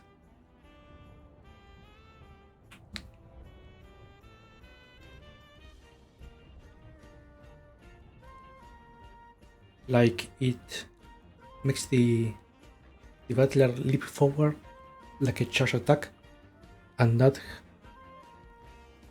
makes it have a chance to stun the target, so they cannot execute its action in its time. And I wonder if that will work.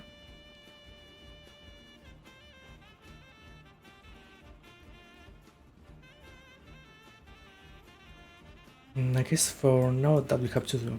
Let's try that.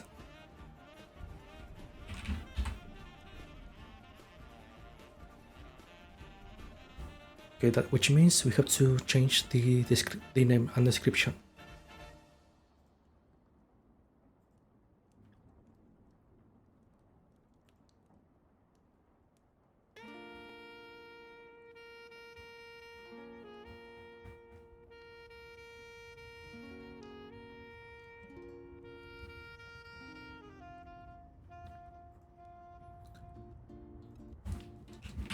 And let's call it Swift Slam, just for variety's sake.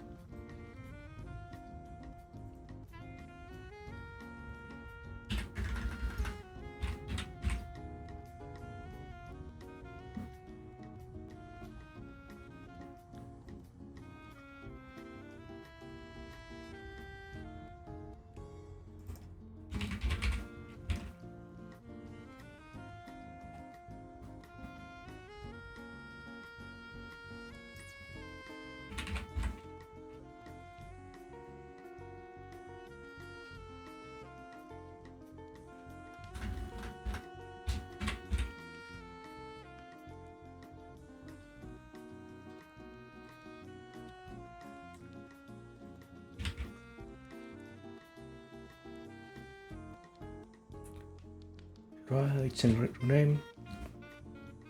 Now, have to change this. No, okay.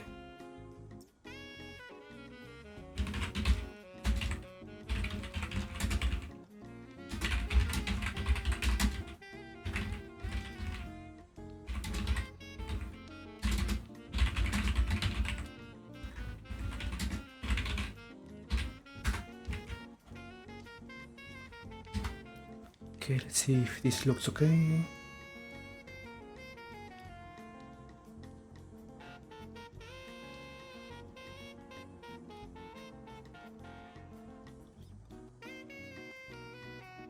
Oh, the description is too big.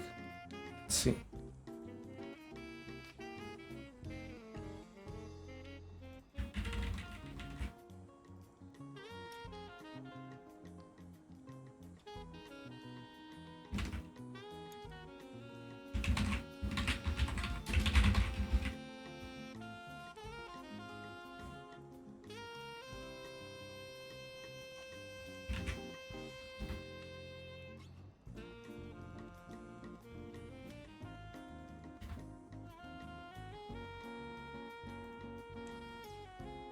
Okay, that's fits.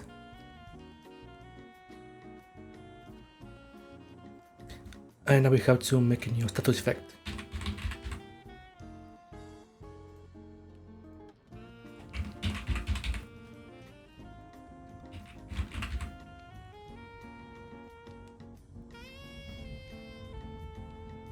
Which means we have to add it to the database.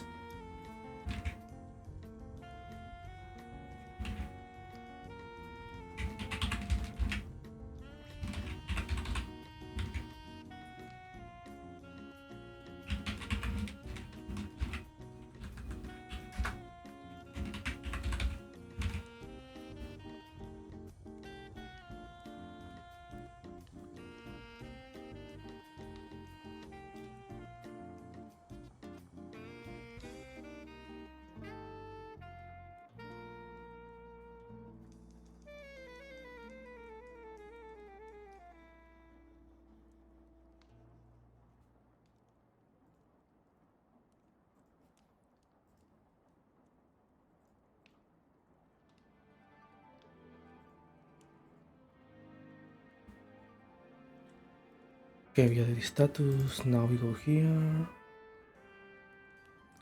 And this one also should have an icon.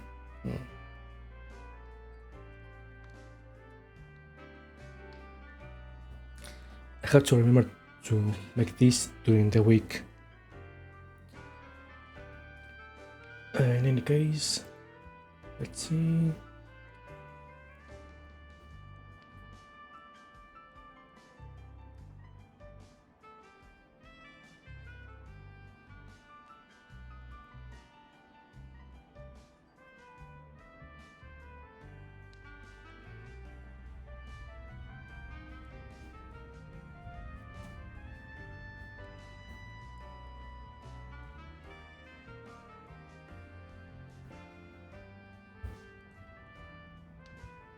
The question here is at which stage of the battle should this stun take effect?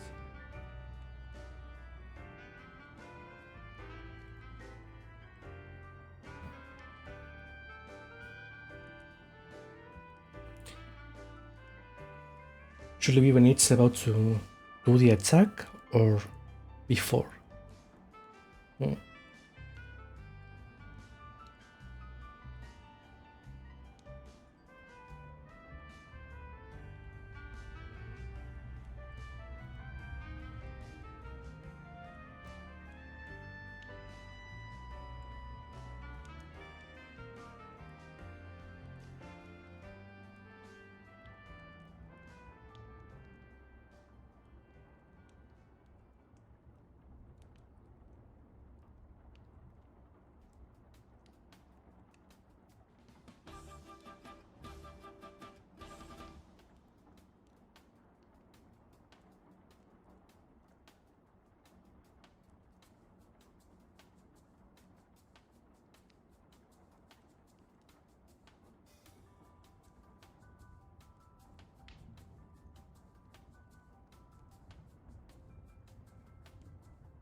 I should check my notes again to see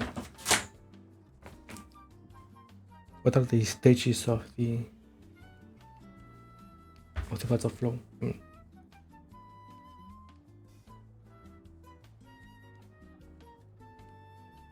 Should that be at the start of Eternal?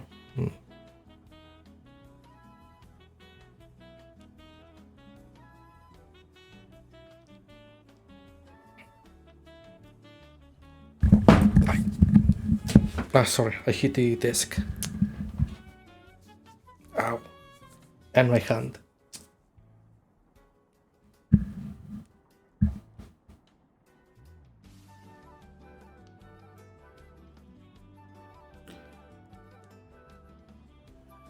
Alright, I think it's time to add a new stage here. One for when the attacker is about to do the attacking damage. At least before that. Let's see.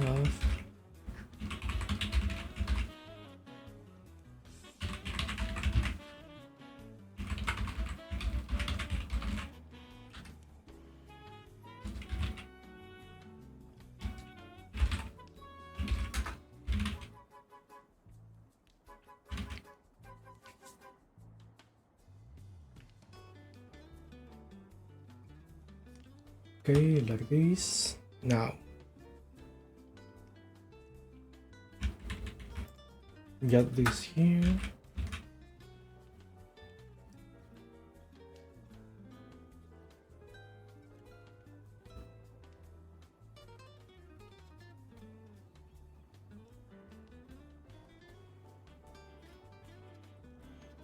And now, how do we decide where should we call that function? 1 second.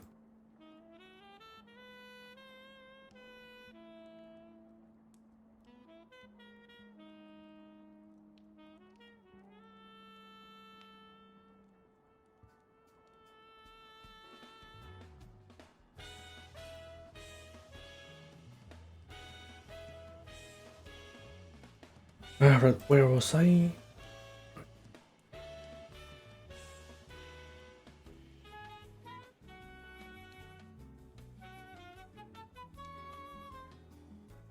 Here, in execute turn.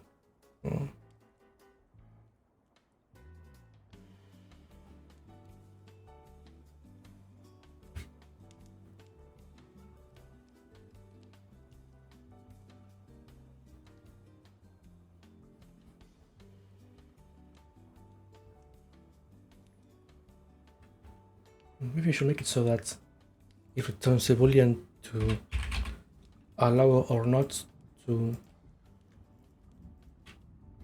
execute the attack. So let's say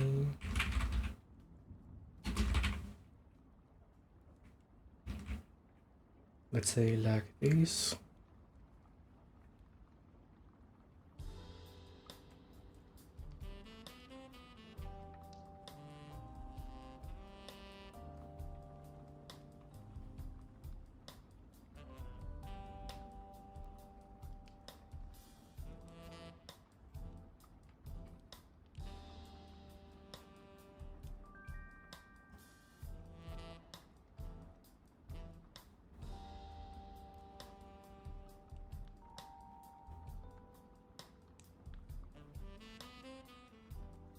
Now if you go to the enemy, in this case it's the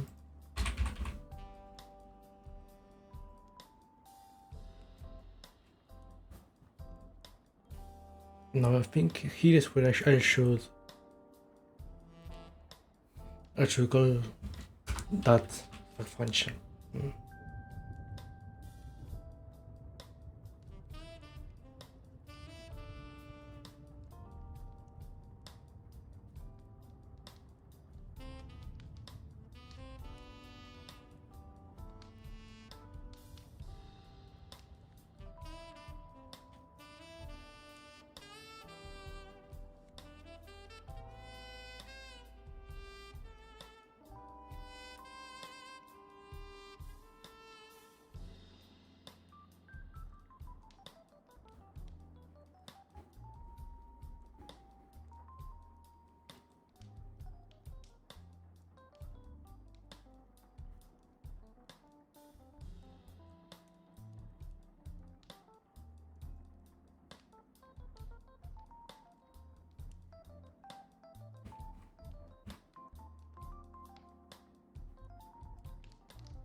No, maybe not here. Let's say here in battle.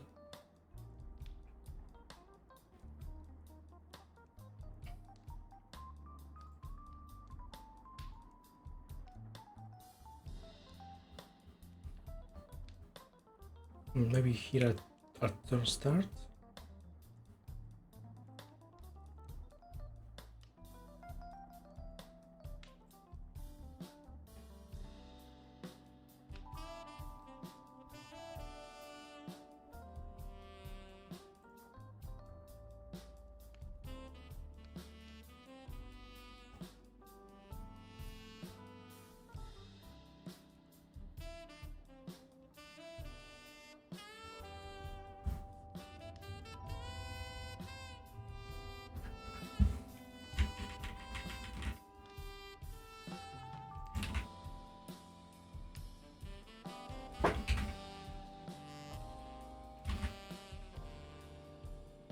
Maybe like this.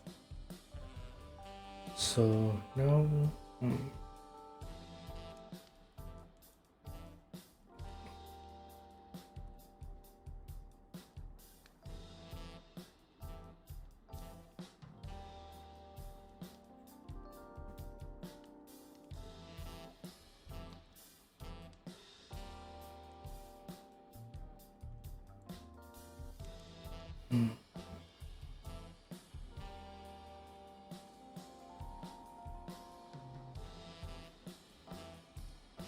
how do I force to skip the turn?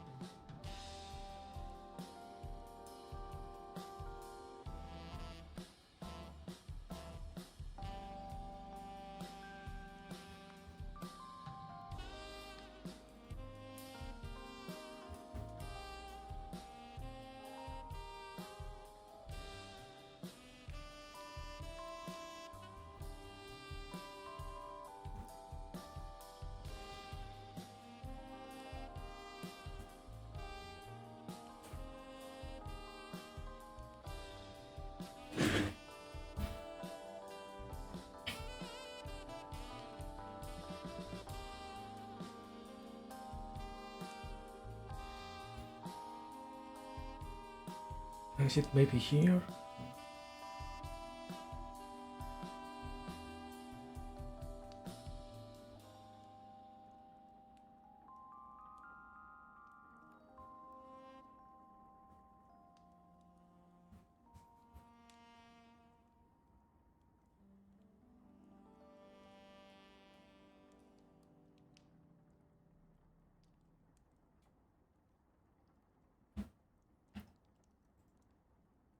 I'm starting to realize I made quite a convoluted system here.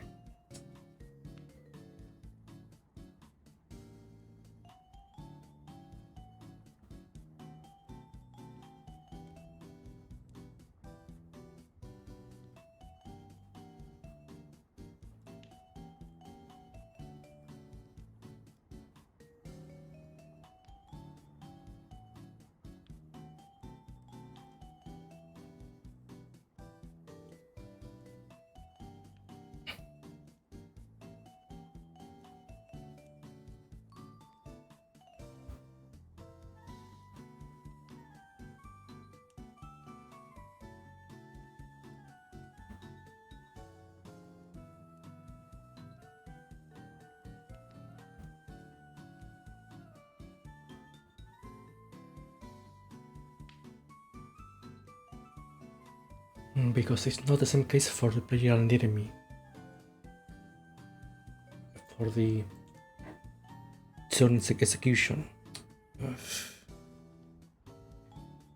What did I make it this separately?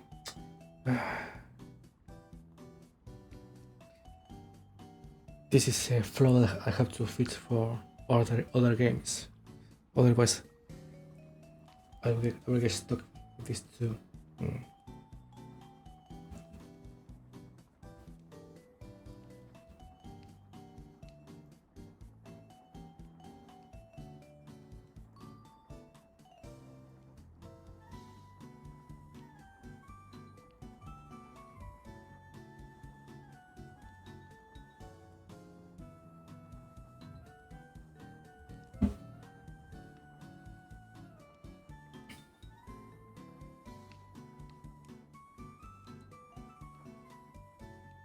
Because let's say it's the enemy that's done.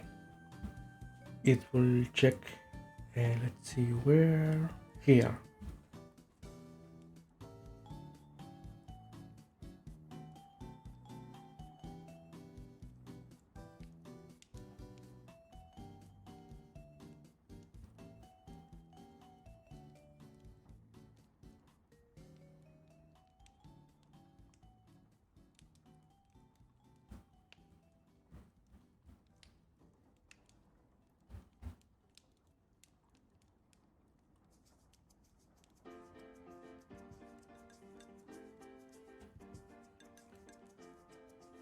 See, if the enemy is stunned, it will skip this. If the player was stunned, it will skip this and call this.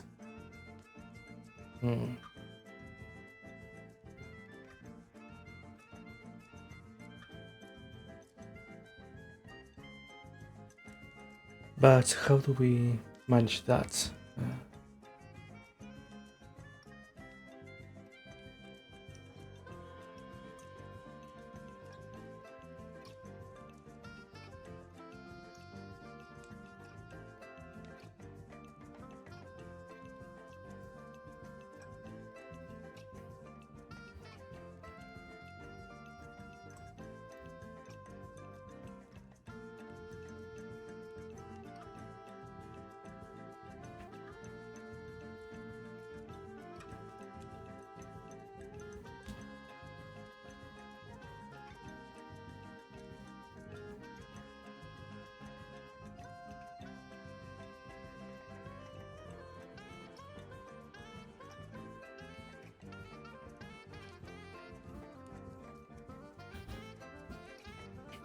Maybe we should make it so that at turn start, it has to return a boolean.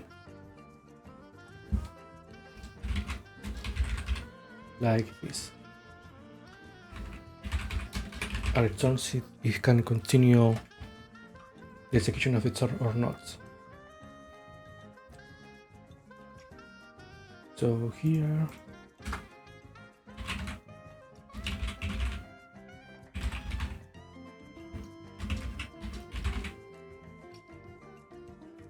okay.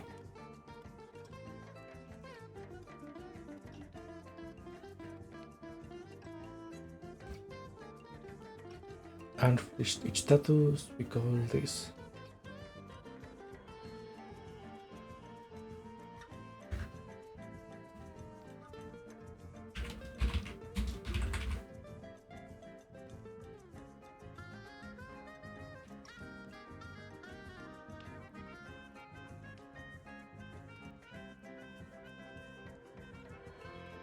Now, if this is false, it's not false. If it passes through the entire loop as true, we return true. Like this.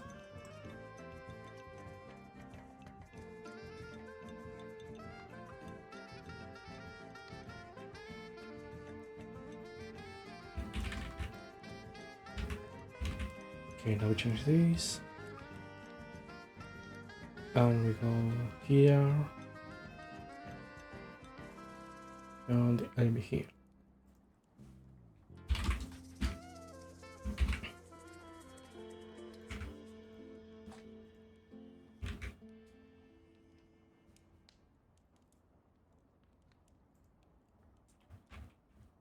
Alright, I should work for the enemy. Now for the player.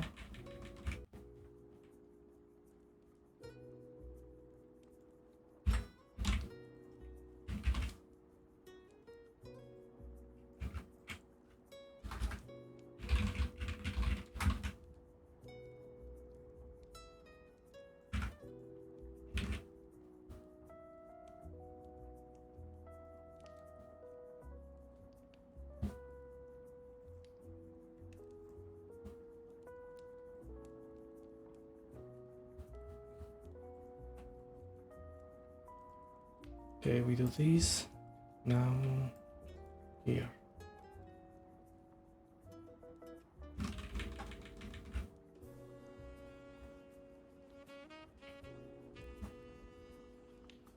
Oh, hello, Dark Angel. How are you doing today?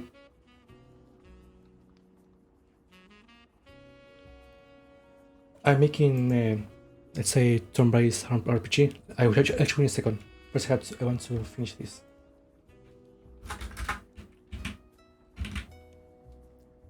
That's good to hear. Here, I'll show you. This is a turn-based RPG, but instead of your usual map exploration, we have this blueprint of a mansion that you have to explore from room to room to escape this place. You can move like this. You have events in some of the rooms, with some dialogue, maybe a battle. And for the battle, you can mix and match different body parts to gain different and unique skills, depending on which animal you have on each of your parts. For example, you can mix and match abilities like this. You can choose different one depending on your strategy. That way, when you enter a battle like this, you can select different active or passive skills to survive. You can also switch one part once per turn. You can also skip a turn or escape. So for example here, if I use the Mantis arms, it will attack twice. The catch here is that because the enemy has human legs, it will counter for every attack it receives. So if I deal 2 damage here, I will also receive 2 damage because it will attack twice, like this. And also, it will deal 1 damage because of the arm. But because I have the wolf, I can debuff the attack by 1 point. In this case, it's 0 damage. Also, another example, if I use the human head, you can see that the skill is that it lets me see the enemy's next move, which is highlighted by the coloring of the body part that we use next turn. So the idea is that you can combine different types to suit whatever you need for the battle. So there's a huge element of strategy in this game, because depending on the enemy combination, you will need one or the other part at the moments to survive the battle. So if I finish the battle now quickly, another example, if I use the snake head, I can inflict poison so that it reduces the damage by 1. And that's what I have for now. The idea is to finish the enemy skills. I still have 1 missing. Then after that, I will work on making different types of enemies, populating the map with different dialogues and enemies. That way I will have a more complete game. But I still have a lot more to do. Mainly the animations, the audio. So for now the goal is to finish the skills and have a more robust battle system. Which is what I've been working on today for the past 2.5 hours. It's a pretty unique idea. Thank you. This one is actually, originally this was made for a game jam that I wasn't able to finish on time. So I decided to stream the progress on the game to actually finish the game. I have something playable in the future. I hope you can finish it. Thank you. At the rate I'm going, I will say maybe in 1 month I will have something more playable to release, hopefully. At least if I continue this rhythm of 1 stream per week of the game. And I do some work in between. Because I've been working on this for like a couple of months by now. And today was the one that I was able to make the most progress, because at the start I had like half of this finished. But now I only 1 left to finish, which I'm really close to right now. And in this case, this one last skill is a bit tricky because it deals damage and also it can inflict a status effect that will make you or make the target skip the turn. So I'm trying to have figured out what would be the best way to implement that. So yeah, that's pretty much where I'm at right now. But what about you? Do you also develop games?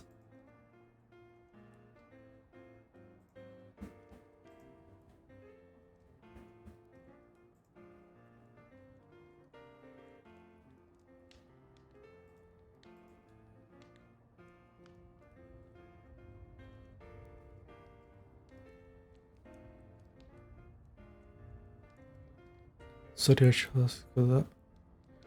I was asking if you also were developing some game too.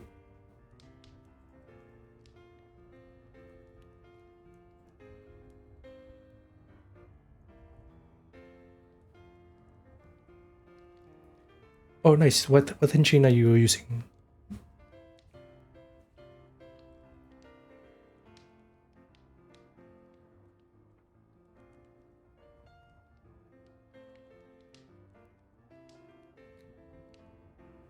Oh, nice.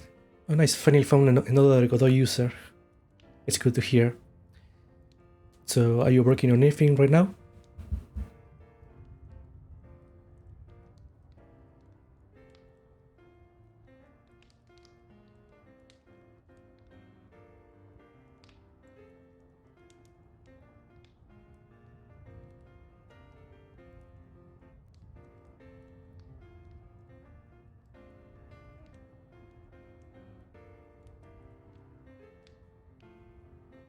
Starting a fresh project? No. What kind of project?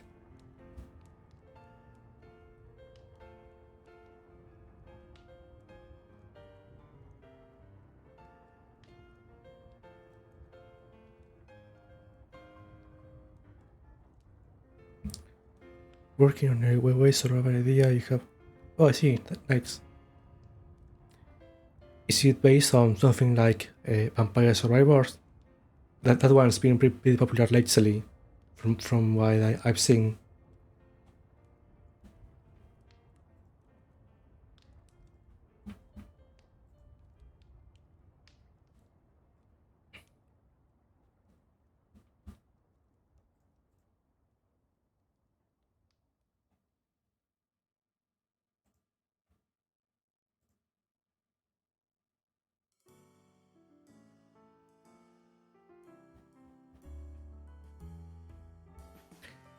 Yeah, it's a really cool genre.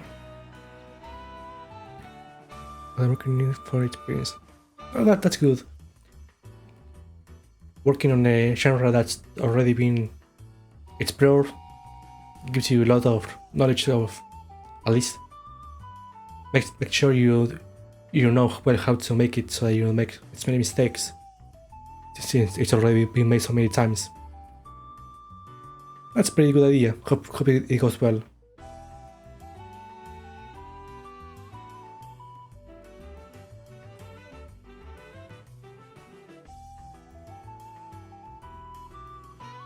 So did you decide some theme of topic, especially for the game, or just some generic sprays to make it work?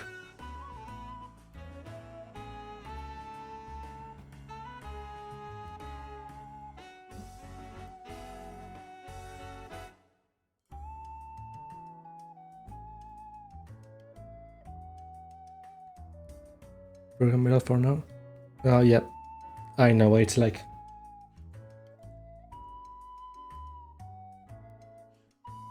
Yeah, that's always been the last resort. Actually, this one is also programmer's art, believe it or not. I did use a reference, but it's not exactly what you call game art, but it will do for now at least. You can tell here in the arm that a programmer did this.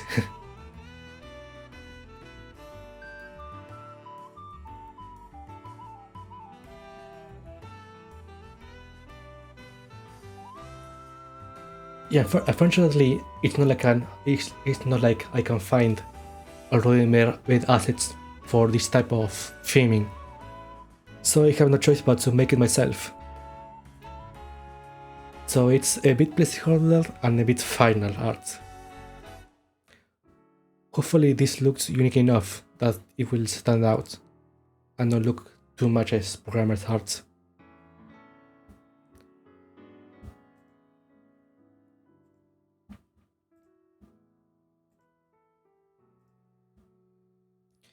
So have you used Godot Engine before, or this is your first time?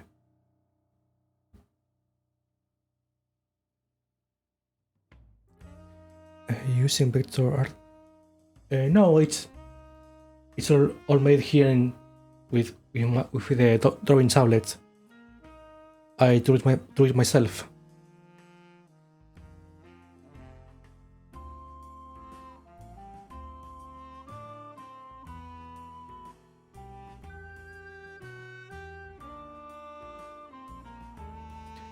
You see before, just haven't finished anything. Yeah, I've been there.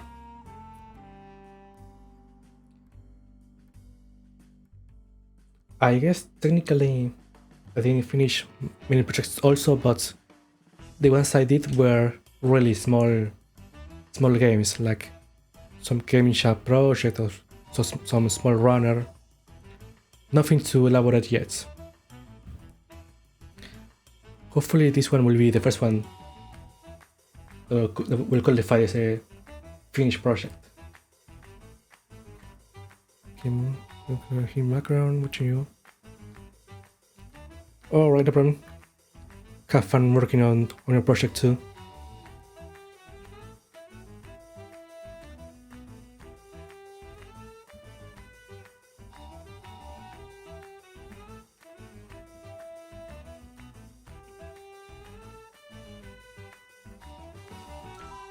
Alright, back to this.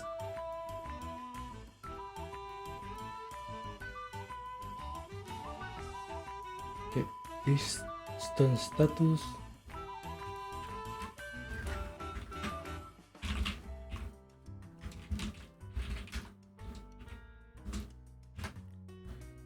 Let's say a 50% chance to return true or false.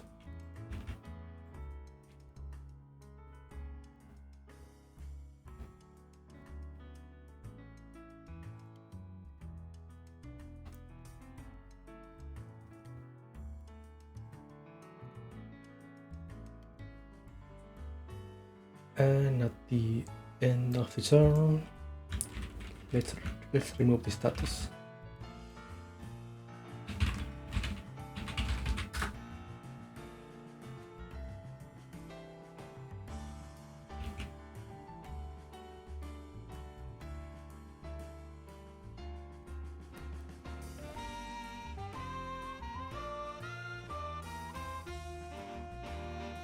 Alright, now if at any moment one of the status returns false, it will skip the turn. Now, just to make sure it works, let's make it so that it always inflicts the status.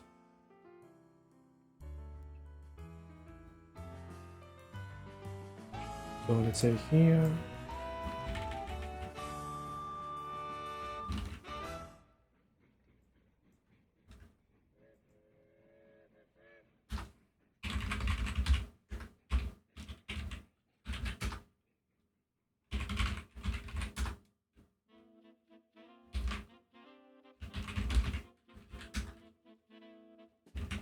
like this.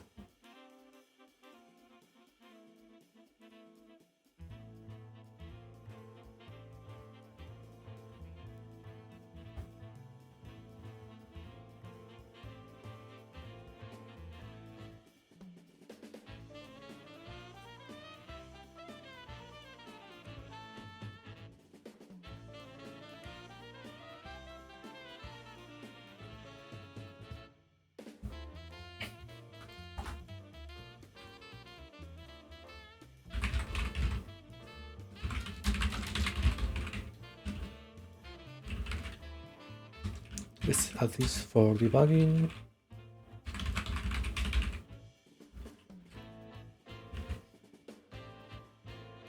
Okay.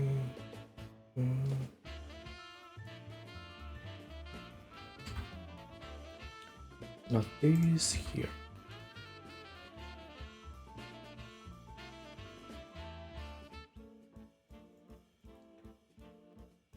Right. Now let's use this.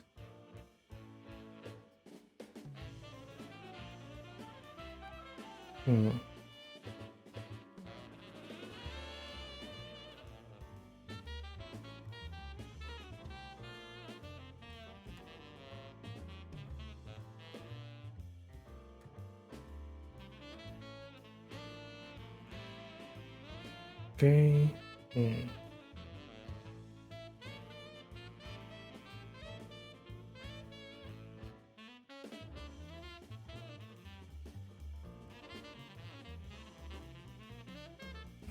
Maybe first let's make sure that it will do that. Okay, this. No, still doing that.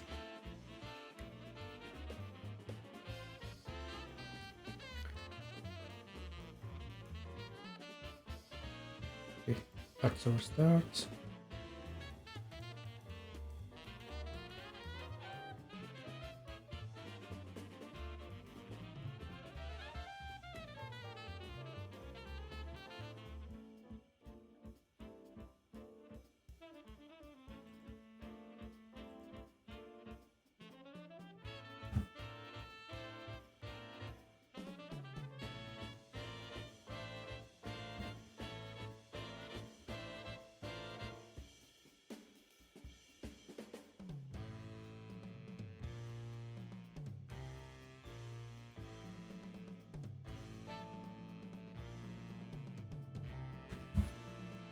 Wait, maybe like this, so that it's false. And it's probably seeing it the other way around.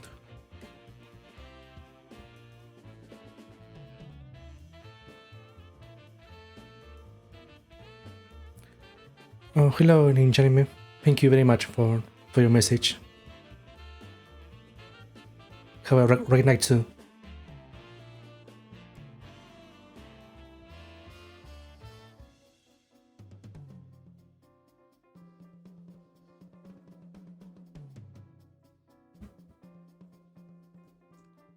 Okay, now we go into the puzzle, and now it should work.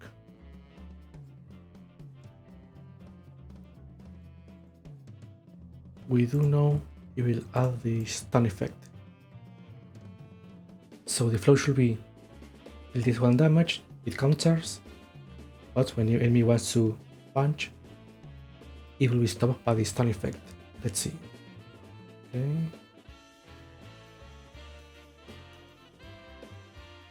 Ah, good, it worked.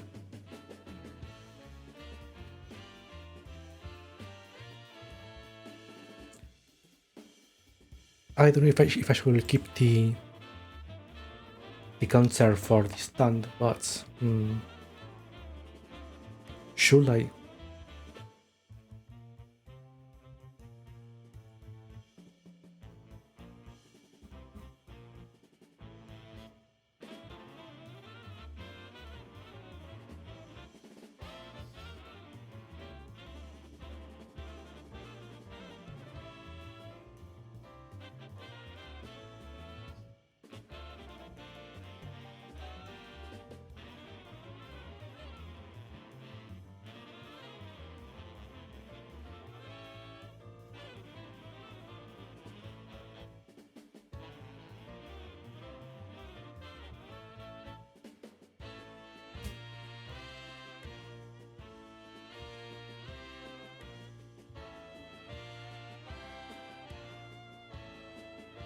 Okay, let's test that one more time, just to be sure.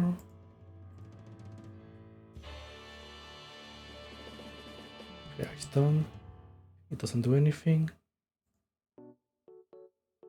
doesn't do anything.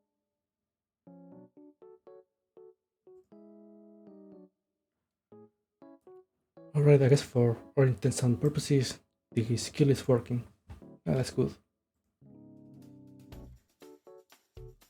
And with that, we completed all the skills we have for the battle system. Great. How did it before the 3 hours?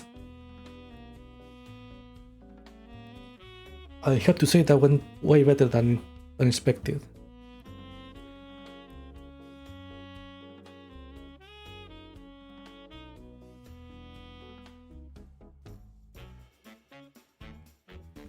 Since we still have some time, I will take a couple minutes break and I will make a new enemy to test the battle system. What do you say? Since now we have all the skills to make our own combinations, we can try making our own custom enemy. But first, I have to be relaxed for a couple of minutes. Stay there.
All right, I'm back.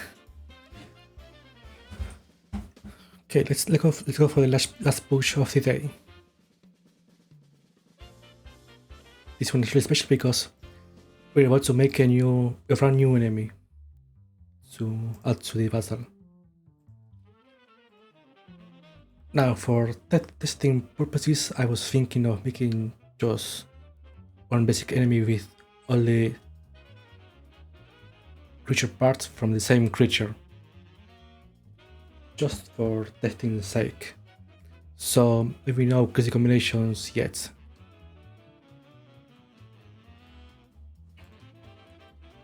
Another thing is that I remember that I forgot to change some values here. So here, for example, I forgot to change this so that actually no, it should always be below 0. Actually, it should be just straight up false.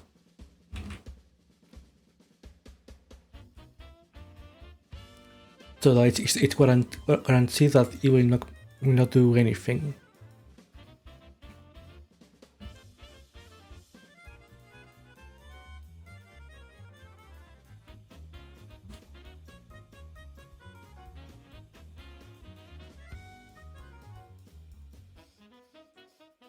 Okay, then here.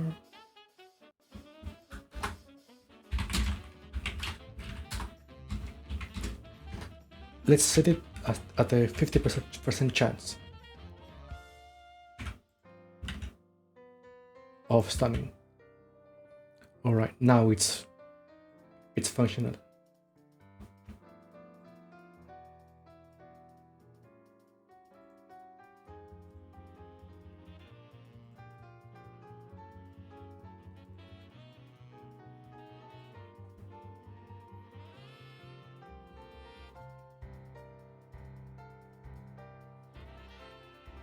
Sorry, had a little sneeze. In any case, we have the skill working, so if we go here,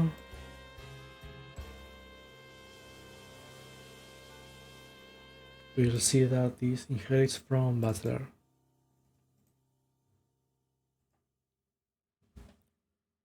So let's make one based on the Mantis.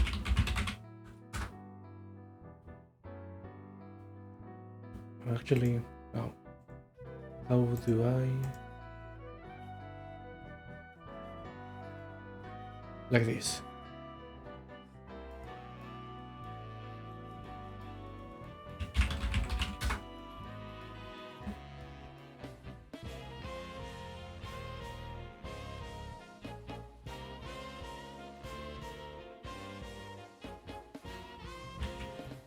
And let's save this here.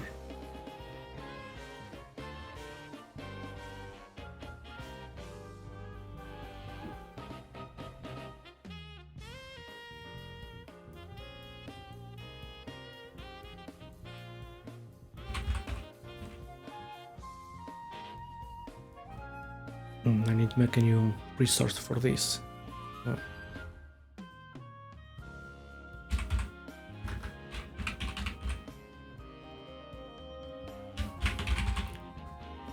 Let's call it Mantis.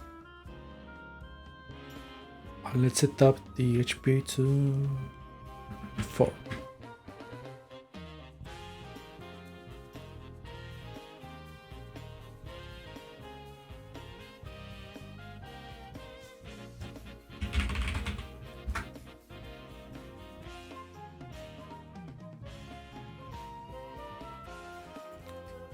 Let's set up skills too.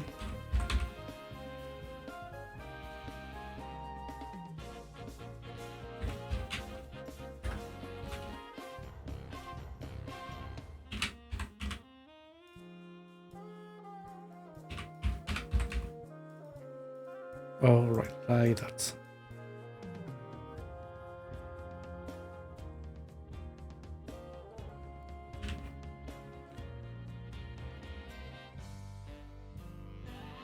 Now this one has, okay. Got that.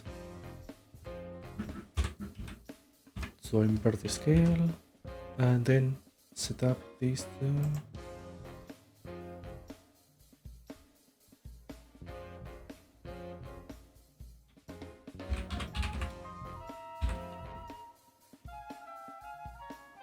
Let's see here. Okay, everything looks okay.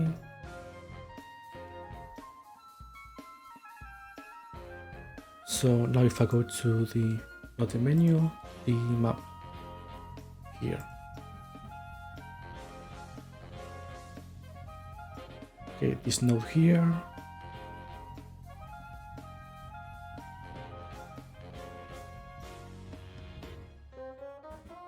And change this battle to the mantis, it should work.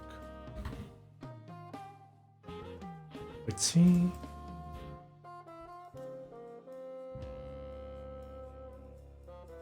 Huh, what happened?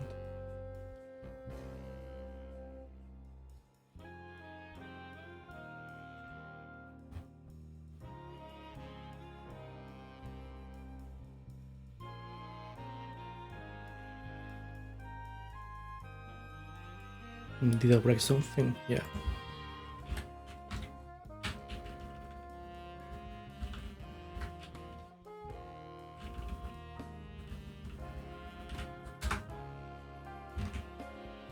Okay, now it should work. Let's see.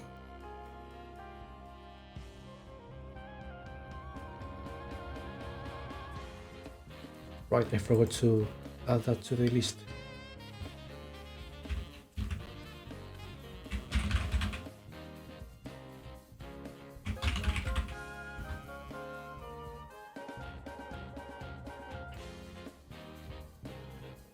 Alright, now it's working.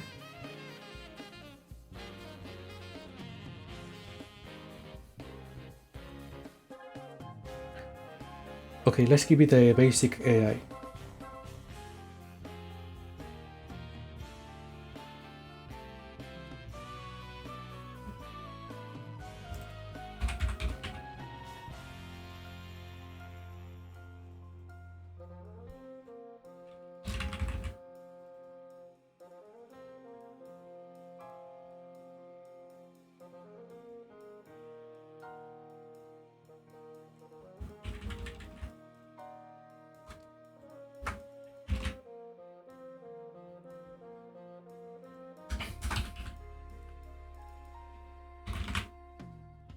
Okay, for a basic AI, let's say that every other turn it will skip one damage.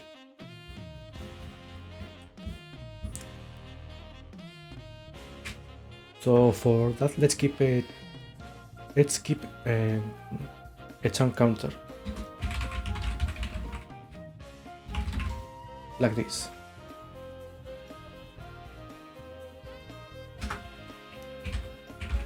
So now I can make this.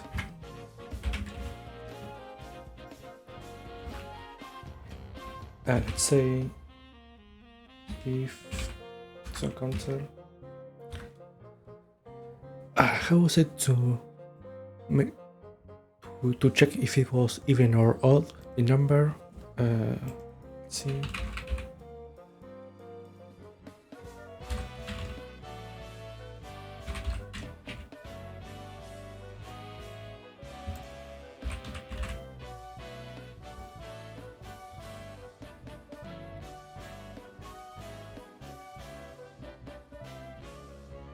I had to look that up quickly in 1 second.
Right, it was like that.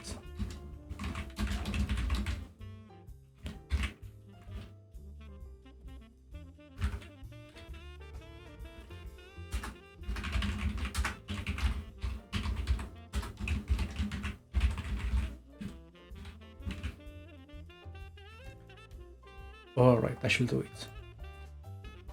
So basically the AI for the mantis is really simple. If the current turn is even, it will do the arms attack. It will do the double damage. If it's odd, it will try to leap to dodge the attack. And we can check that with our human top skill. Let's see. Huh, it broke already. Who saw that coming?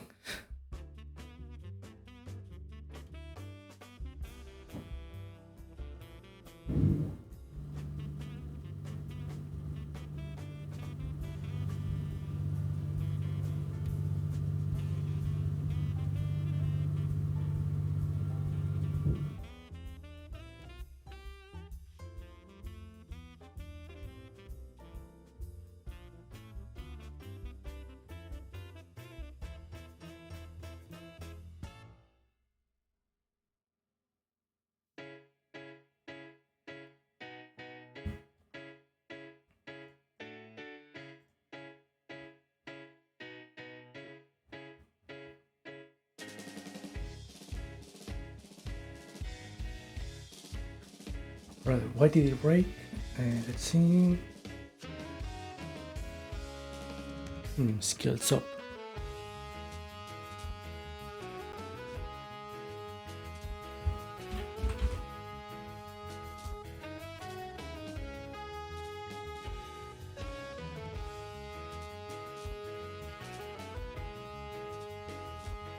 Oh, that's weird.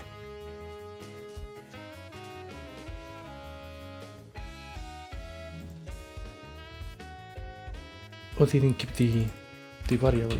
Oh, right, because of the script. I forgot.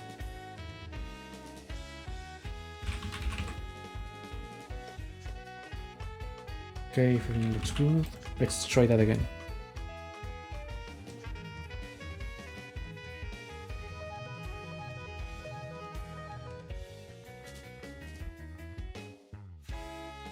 Okay, he will dodge, so I don't attack. Oh, interesting. Because of this, I just realized that the coloring is weird here. I'll keep it like that for now.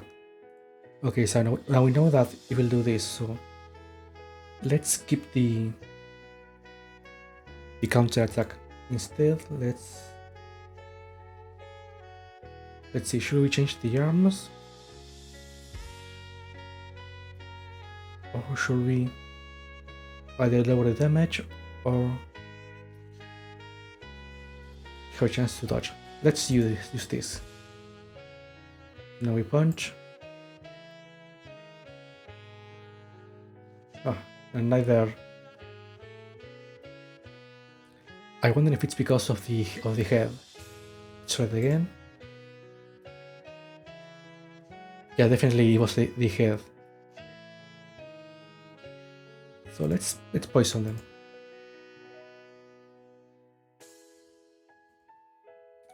Right, it worked. So one slight change I like to do is that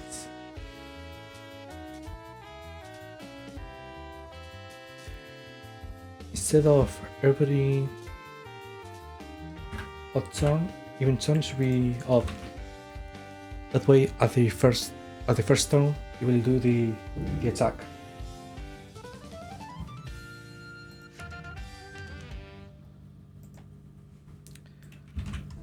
Alright, that should be the last change. And I think that will be all for today. We did plenty of progress.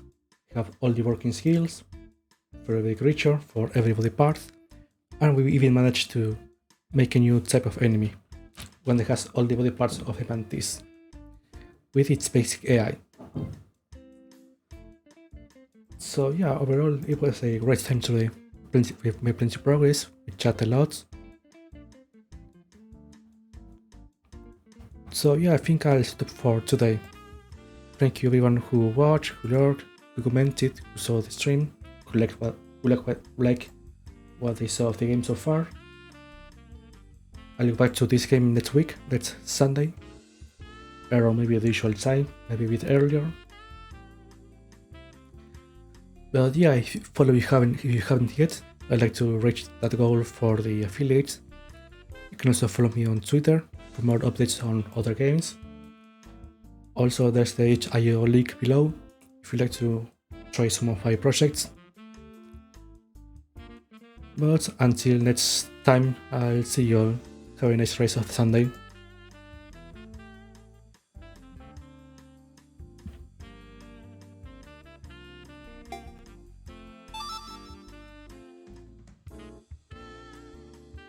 Whoops, it was on that one, sorry.